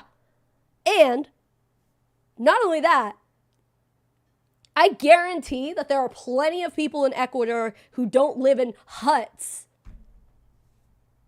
Oh yeah, Jessica, they all say basically that Young Living is saving Ecuador. They were just talking about earlier in the stream. They were talking about building, like they already built a school out there, something called like the Young Living University or Young Living Academy or something like that. Yeah, they already think that they saved Ecuador, and then they built that ylang farm by deforestation. They tore down a fucking jungle or a forest or whatever the fuck is out in Ecuador and put, destroyed the natural, I was about to say habitats out there to put a fucking ylang farm out there. And they're just like, yeah, look at all these jobs we created. It's like, yeah, but you like destroyed the ecosystem. Was he born in 1720? Dude. There are buildings in Ecuador. There are rich people in Ecuador. The currency is the American dollar. Is it really? I didn't know that. But yeah, no, I absolutely, yeah. You cannot tell me that everyone in Ecuador lives in a hut. Like they have an economy out there, you know? Is he a colonial or something? Like you mean a colonizer? Not that it matters, but what do you consider a hut, sir? Oh my God, I can't believe he went on and said that. Pizza Hut. They all live in a Pizza Hut. Those are the only huts we have in America. Yeah, no, it's weird. This whole thing is fucking shocking. I'm sorry. Yeah, he's a rich white man. Okay, I'll click play. I'm sorry. My brain just broke. Oh, so I was going, that's impossible. Well, I've learned that if you are willing to imagine success, you can have success. Have you ever looked at the word imagine? This is so quiet. I am a genie. I can't turn it up anymore, guys. Decree a thing thus, it shall be established unto you. So this is me, the practitioner, long time ago, I guess, doing a treatment on somebody in my office. And I felt like after I got to know the oils, they were much easier to work with than my homeopathic remedies. Sir, you're saying that because it was making you money. He's got like an assistant just like holding a box of oils next to him. Instead of like a doctor, like doing like a surgeon being like, scalpel, thank you. I need this tool, blah, blah, blah. Like he's just like frankincense, lemon, abundance. It's just... is that necessary? Just like put the box on a table, dude. Even though I'd spent a long time in school and half the time didn't know what I was doing with the oils spoke to me. Half the time he didn't know what he was doing with the oils, but meanwhile he's treating patients? Patients?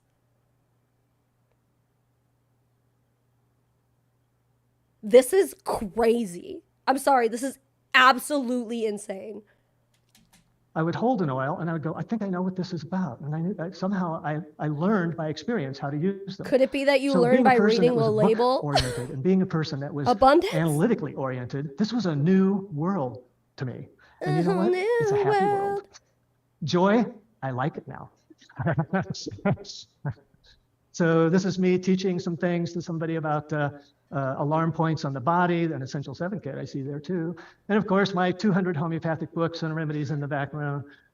This is me doing a delivery to a friend of mine who was in need of some kind of limited products. And so I hopped on my motorcycle and drove over there and hit it on the highway to him. And I know some of you have noticed, Joanne, that I'm limping a little bit. Oils. It's true. I dropped my motorcycle on the curb August 20th and broke my hip. And yeah, ouch, you know. Did the and essential thank God oils for Young help Living you? products, because the Jesus doctors Christ. that came to treat me, I had to have surgery and they put in these nails and all that kind of stuff. But the doctors that came to treat me were going, how is it that you did this and you didn't come to the hospital? And I said, well, I was using this stuff. It's like CBD salve, and I was taking some CBD, and I had some other products that I could use. And I said, I actually didn't feel too bad until I tried to move. Anyway, I did end up in the hospital. So, so I guess the essential oils didn't heal you. Oh, darn. You know what this is? Well, we can't call it that, actually, I don't think. But this is my cousin. He's a surgeon. And this is part of his medical history collection. Like a plague mask? And what they did is the doctors that used to treat people during the plague would take, I'll say herbs, aromatic herbs, and they would put them down in the mask. And I guess there was a little sponge or something down there, and maybe they had other things in there. But they felt like they knew that if they wore this mask when they were treating people that were ill, they wouldn't get sick. How about that? Yeah, that's what they did back then because they didn't have the technology and modern medicine that we have today. And also, I feel like from what I remember hearing about the whole plague doctor stuff from back then, is that this wasn't necessarily effective. It's like, yeah, they did that. Okay, yeah, sure, they did that. But, hey, how effective was that? Probably not. Probably not effective at all. How's that? It's like, yeah, they also used to do bloodletting, and they used to believe that there were the 4 humors and stuff. They used to do that. Turns out there wasn't any good reason to be doing any of that. There was no evidence to support that and then we ended up changing our ideas about healthcare and the human body and stuff. So just because the fucking plague doctors had these crazy ass masks and put some herbs in them and breathe that shit in, like, I'm pretty sure they thought germs were just stinky air. Yeah, exactly. That's what it was. Yeah. It like wasn't actually a thing. They just like felt better because the air didn't smell so bad. Oh my God. A lot of the time it's to cover the smell of decay. Yeah. Okay, yeah, I remember all that. Yeah. He's like, yeah, the plague doctors, they all used to stuff their masks full of herbs, so clearly, like, it worked. No, they did that because they didn't fucking understand. They didn't know what plagues were. They didn't know what viruses were, bacteria. They didn't know any of that shit. This is all they had. That's what they had to work with. Yeah, that's what I'm wondering, too. Alexa, like, what the fuck? What does he call the mask? He was like, oh, I can't say that. I can't say that anymore. It's like, what was it? And then he was like, oh, I'll call them herbs. What were they? So that story, like that whole thieves blend, that they made the thieves blend is based off of, I'm pretty sure it's just an urban legend of people wearing masks like that. And they stuffed all of the herbs that make up the thieves blend into their masks. And then they would go, I think they would go like rob people during the plague. And none of them got sick. And they're like, oh, it's because we were wearing these masks. No. Nope. It was luck. Yeah, right. I mean, I don't know. 60% of Europe died, bro. I don't think those helped. Exactly, dude. Even if they didn't work, those masks did look sick as hell. Pun intended. I mean, I agree. They are pretty cool. And they're pretty creepy now. But, yep, no. It's so fucking wild to me. Yeah, this is what they did back then. Okay, it didn't work. You know why we don't still wear masks like that now?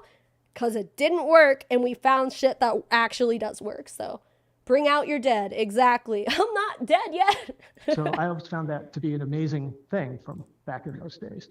Now, this is amazing. Me having Wow. Young Living as my life. This is me in Australia with my Australian crew after having taught an emotional release class there. And I have to say, the Aussies took great care of me.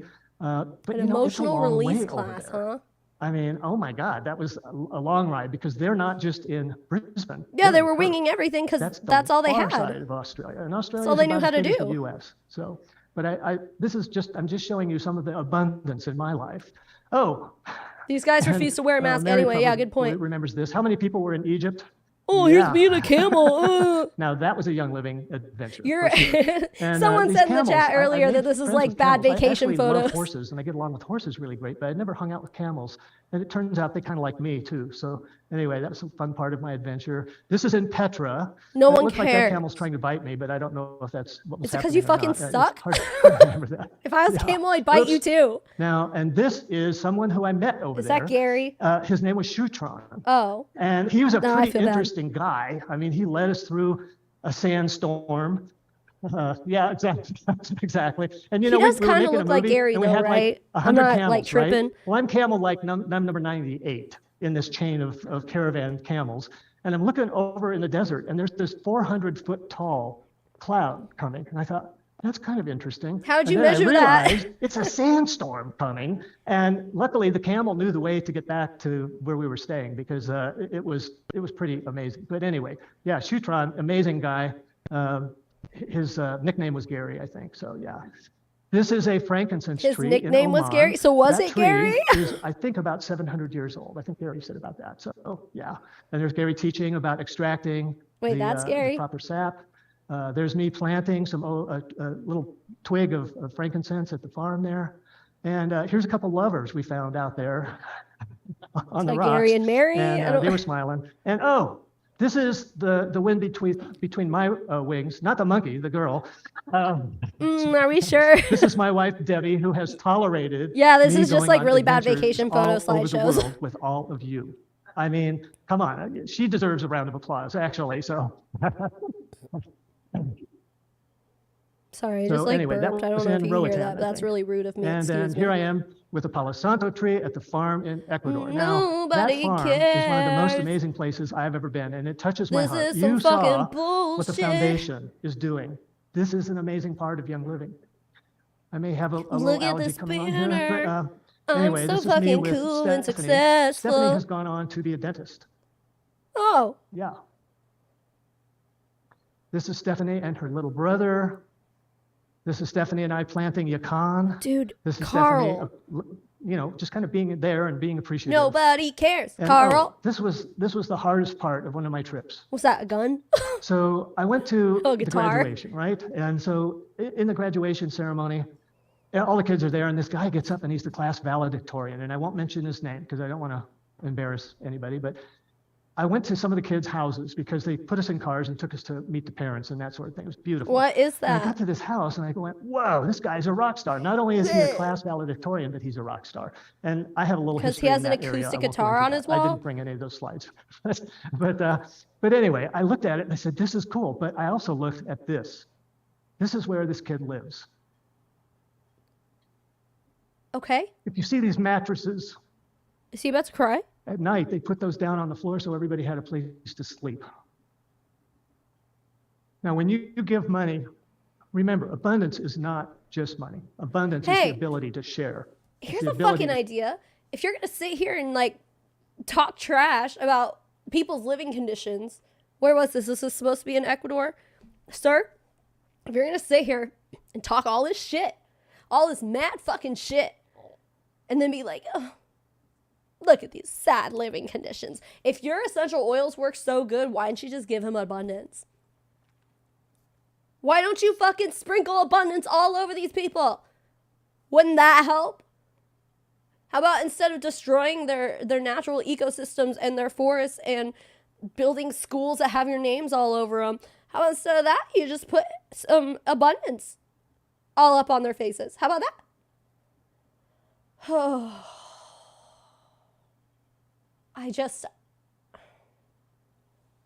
I cannot imagine not only being in this audience, but just like watching this shit and feeling like this is inspirational and be like, wow, Young Living is so great. He's like, look at this guy. He was a rock star. He had an acoustic guitar on his wall. And now let's pan over and see his actual living conditions. Dude, at least he's got a TV, man. It can't be that bad. Like, come on. Is this what he considers a hut? Listen, it could be way worse. I don't know. Like, I guess I'm not one to speak on other countries' economic situations, but like, he's acting like this, like, oh, these poor people, they don't have a mansion. It's like, I don't know. White privilege, man. Like, I don't know. It's really not a big deal. To share with others. And sometimes we do that from our heart, sometimes we do that from our wallet. But when we share with the foundation, Shutron is we Gary. can help these kids become. Wait, hold on. Okay, according to JD France, Shutron is Gary. Okay, yeah. See, I was looking at that guy and I'm like, that guy looks like Gary Young. And he's like, this is Shutron. I'm like, oh shit. I guess he just looks like Gary. No, that was Gary. Oh my God. Wow. Okay. Gary also named the main character of his novel, The One Gift, Shutron. So this was all part of a book? Oh my God. There's like way more Young Living lore that I don't know. I feel like I want to read Gary Young's books, but I don't want to give anyone money for them. Incredible people in the world. So this is Gary and Mary thanking I think me he was for joking. being there at that time. So anyway, let's play with abundance for a The moment. Sarah here. McLachlan Ready to have some music. fun with abundance? In the Okay. arms of Gary Young. So here's the thing. our bodies have energy Here's the patterns moving through thing. it. That's what makes us alive. When I did cadaver class years and years ago, I noticed the difference between a live body and a dead body was its energy. Had nothing to do with its chemistry at that moment. I think maybe both of those things contribute to the difference between dead and alive people, but that's just me. So Gary said, if you took a drop of abundance and put it on your left hand, A transformer on that your turns wrist, into a shoe. Jesus Christ. that this would allow you to receive abundance. So do that. Put a drop of abundance on your left hand and just imagine abundance flowing in. The left hand is receiving, and guess what? The right hand is giving. Take a drop of abundance, put it on the right hand, and then touch your throat with that same oil. That's what I want to do right now. Fuck. And then take a moment, as Ben had said, take a moment and breathe in that oil.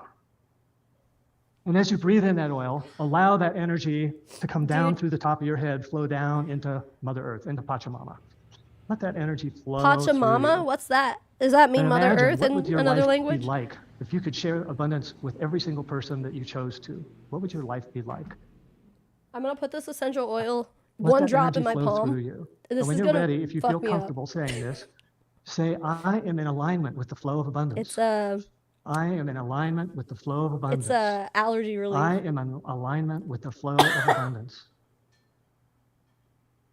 Like it Perfect. doesn't smell bad. That's It's just excellent. so So, strong when people do that. Yummy. It's a great oil. I love it. And it worked for me. I don't understand how people, and they all do this shit. Like we see it a million times.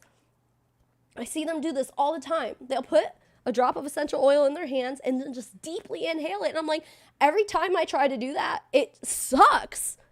It sucks, dude. I don't know if you guys know the YouTuber Scammer Payback. He does like fucking what's it called? Tech support scams and stuff like Kitboga does, but he like kind of boomed into relevancy recently. He like goes in and like deletes all their files and shit.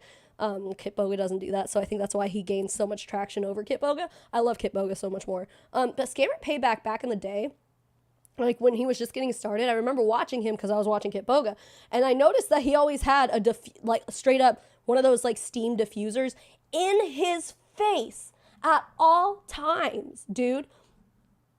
I'm like, I cannot even have one of those in a room, let alone in my face. Found out, by the way, and I really can't find much information about this now because I think he like wiped the internet of it because Doterra is obviously a scam. He was a Doterra distributor, if not like his wife or someone in his home. He used to advertise it. He used to have it like in his video descriptions, I'm pretty sure. I think that's how I found out that he was with Doterra. He used to have it in all of his streams in his face. Like that.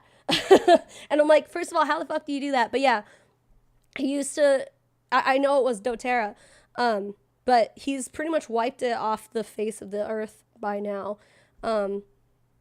Yeah, you're supposed to dilute essential oils before putting them on your skin. I know, here I am. Oh, God. Anyway, yeah, so I hate to ruin Scammer Payback for all of you guys, but if you ever see him with essential oils up in his face, it's most likely Doterra, because he definitely used to be with Doterra. And he probably wiped the internet. This is just my opinion, but he probably wiped the internet of it because it's a fucking scam, and his entire internet presence is scam busting, so I never liked the guy because of that, and I do like his content, and I'm subscribed and I'll watch it every once in a while, but like, I don't know, that always rubbed me the wrong way, but he definitely got rid of all that. But if you go and look at his old videos, like from a few years ago, you can just watch, like, you could see it in his face, like, it's wild. You just found out about him. Yeah, I mean, he makes good content, dude, but like, I don't know.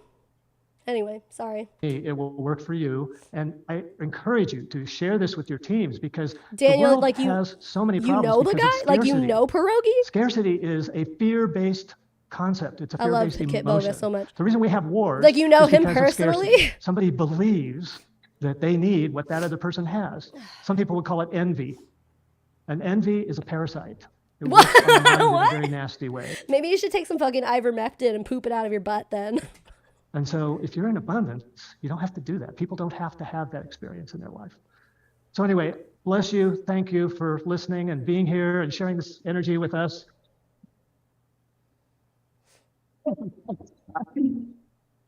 Thank you, man. Here comes our mayor bear What'd you again. say? So, are you ready to ignite the journey? Yes. It was really interesting when I was asked about a blend for APAC, because their convention theme was Ignite. And our convention theme is Ignite the Journey. Oh, really, Daniel? So That's basically interesting. Can you share any insight about that? Like, can you, since you are, like, I guess you've talked to him, can you confirm that it was Doterra? Because, like, that's all from memory from me. And I can't find, like, I've told people about this before. Yeah, they're filtering out the background sound for sure, because you can't even hear the clapping. I've told people, I'm like, I know this for sure because I looked into it at one point when I first started watching Scammer Payback.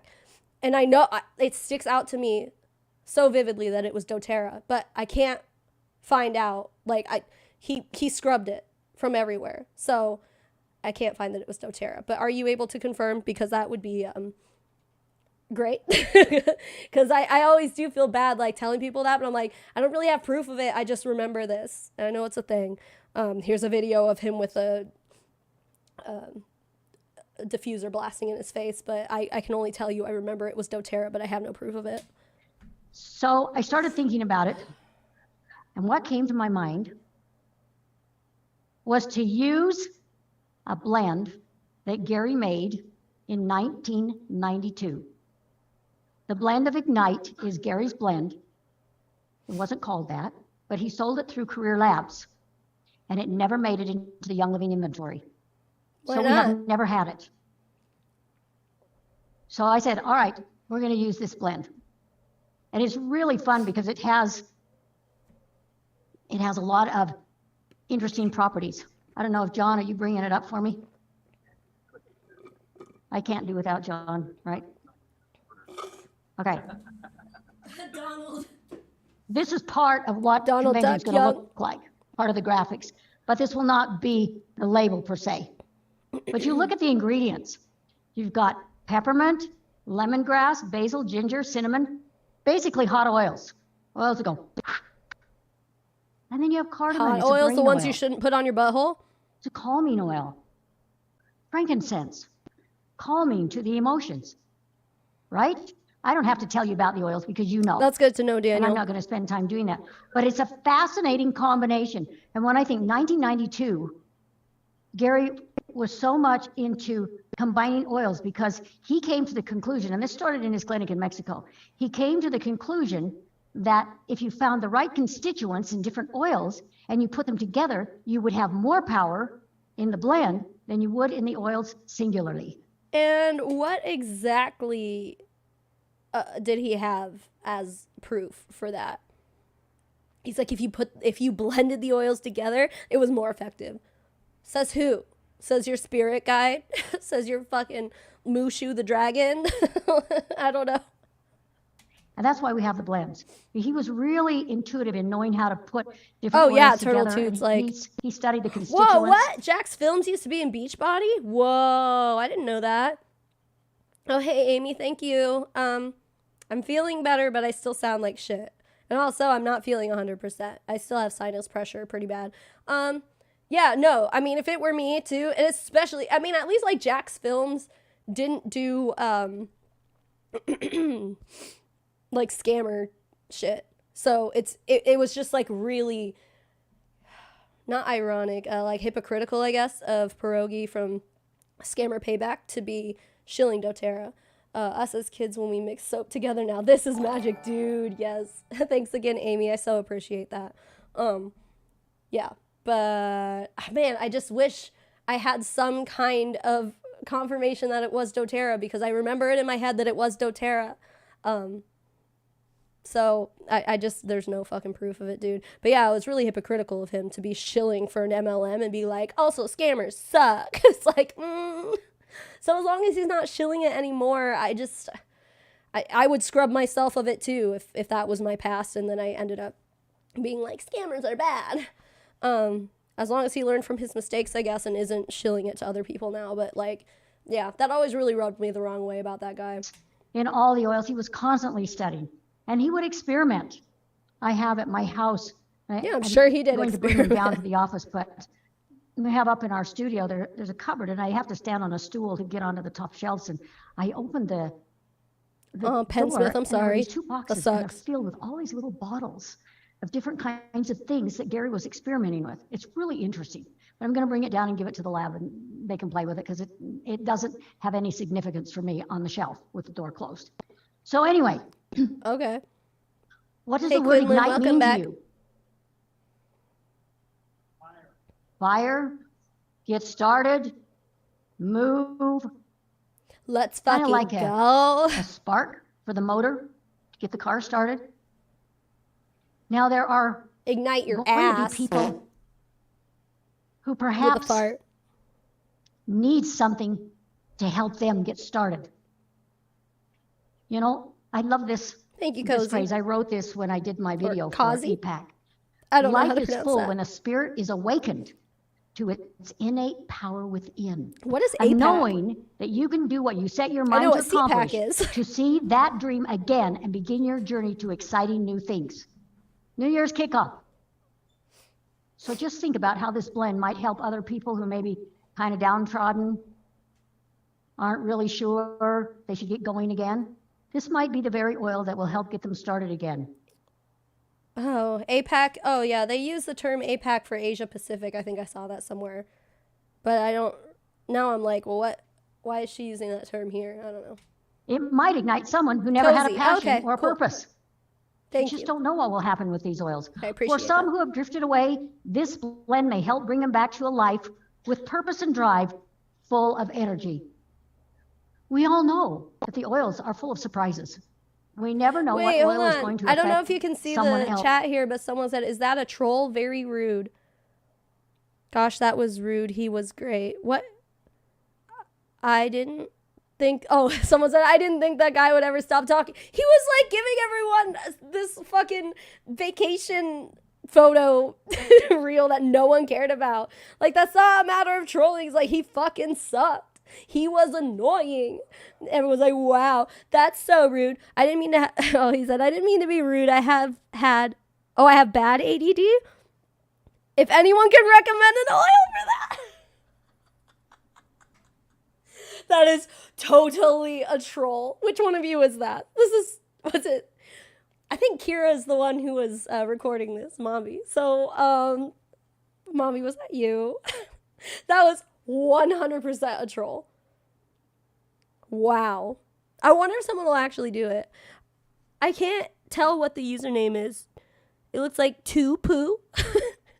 I don't know. Oh my God, that's funny though. Shout out to whoever that was. Or how they might respond. If you mix every oil Physical together, yes, you healing is become immortal. important, Yeah. And that has a lot to do with how we eat and live our lives. But we first have to strengthen our emotional well-being from that which has held us back or kept us with a lower viewpoint of ourselves. How true is that? It's very interesting. If you give an oil to someone who knows nothing about oils and they have an experience or they say, what was that? I feel differently, but they don't know why. They don't know what happened. Who does that? But you know. So you just keep encouraging Because you're a it. professional, right? When Prasad took Mark through the building the first time, he gave Mark a few drops of frankincense. And Mark said, oh, I feel something in my head. Wow, how cool is that? That doesn't seem right. He felt it immediately. We just don't know. Now, I hope you are going to come to convention because I have another blend.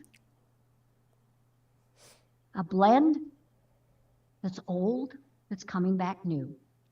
This is a blend. With the question marks. This is a blend that's going to support and strengthen you as you ignite. I don't think that's how this and works. You have to come to convention to find out what it is. You got any ideas? I'll teaser, that's right.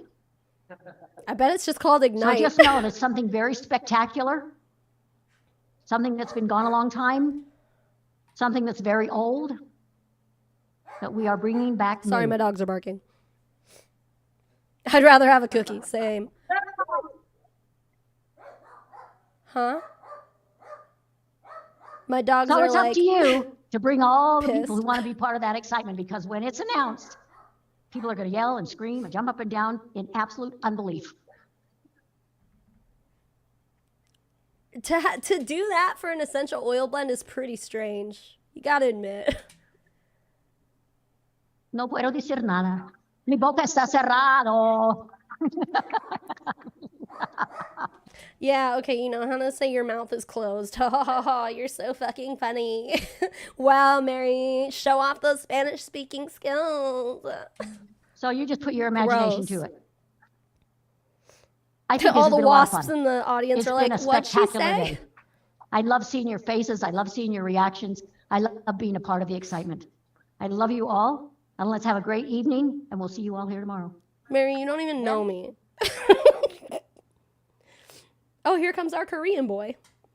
I mean, he's not Korean. He speaks Okay, Korean. ladies and It's gentlemen, Ben that was Riley. Mary Young. Let's give her another big warm Young Living round of applause.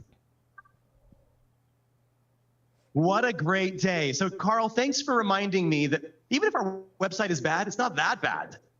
Are we sure? I remember the good old days pre-website. It was tough. It was tough. You really had to earn your oils. I also, something we've tried to instill here in the office, and I invite you to do the same, is I've heard this from Jacob, from Joseph, from Mary. Can't isn't in the Young family vocabulary. It shouldn't be in ours either. And so we're making a conscientious effort as an organization to not use the word can't. I'd invite you to do the same. We can do great things. We can do great things together. I want to thank our team who have presented today. You've had a chance to hear from just about every area of the business, the sales team, the marketing organization. You've heard from operations. You've heard from research and development.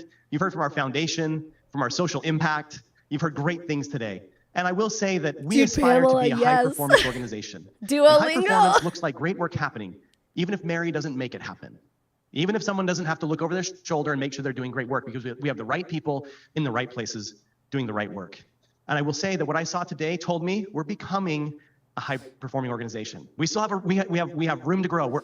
They've been around for 30 years, and he's like, we're becoming a high-performing organization. What have you been doing for the past almost 3 decades, dude? Always going to have room to grow, and we're going to strive every day.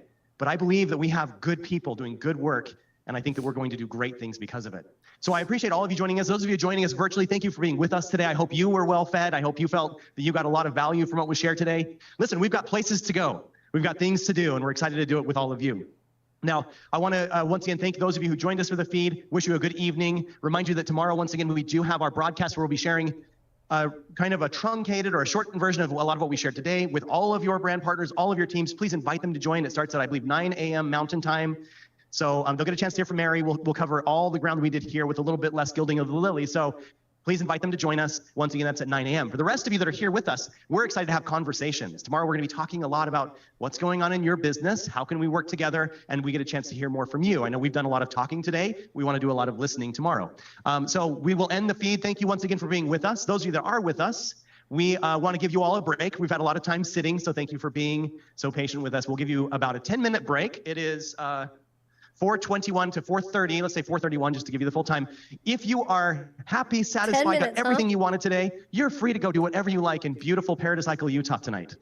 If you would like to have a Q&A session, you're welcome to come back, because we're really happy to hear from you. We want to make sure you get what you came for here today. And so we'll do a Q&A session for anything we haven't addressed, anything we don't have a... Oh, it's still prepared. Oh, okay, that was it. Okay. Great. Wow, that was it, guys.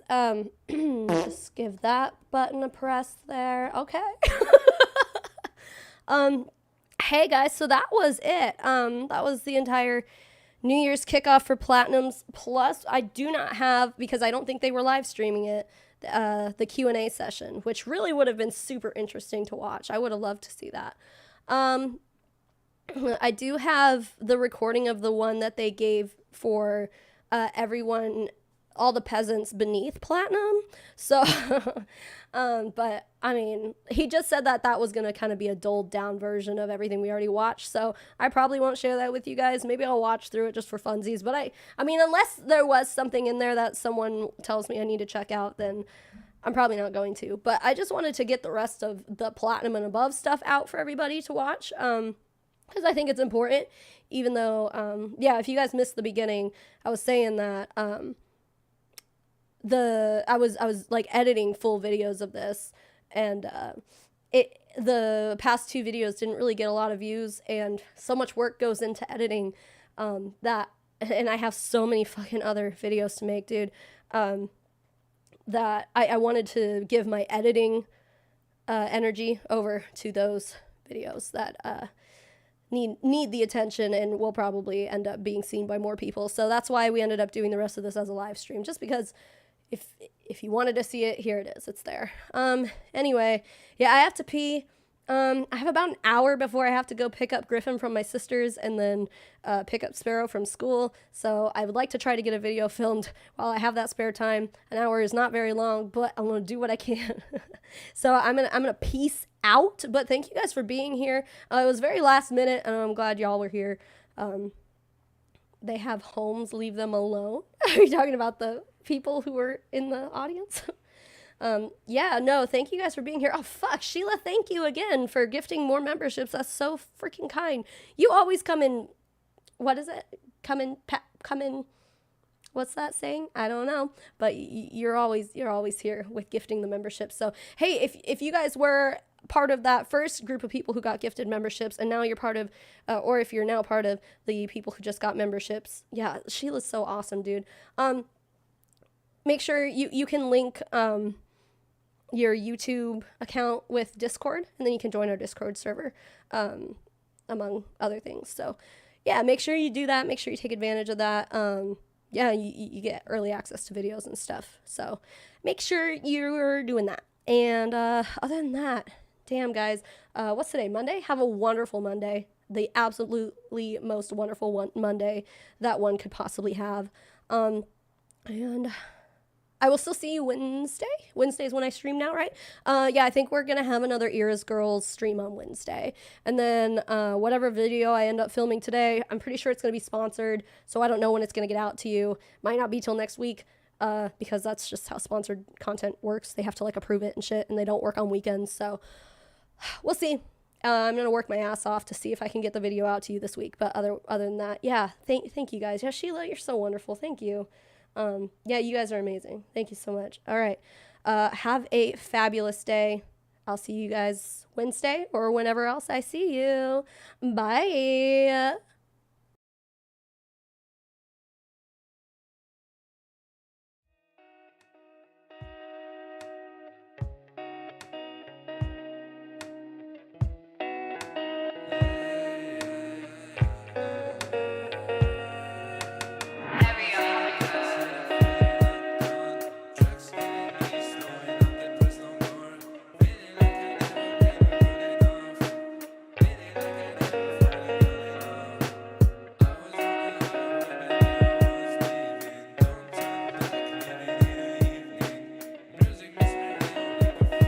Came in clutch. Yes, that's exactly what I meant. Okay, bye.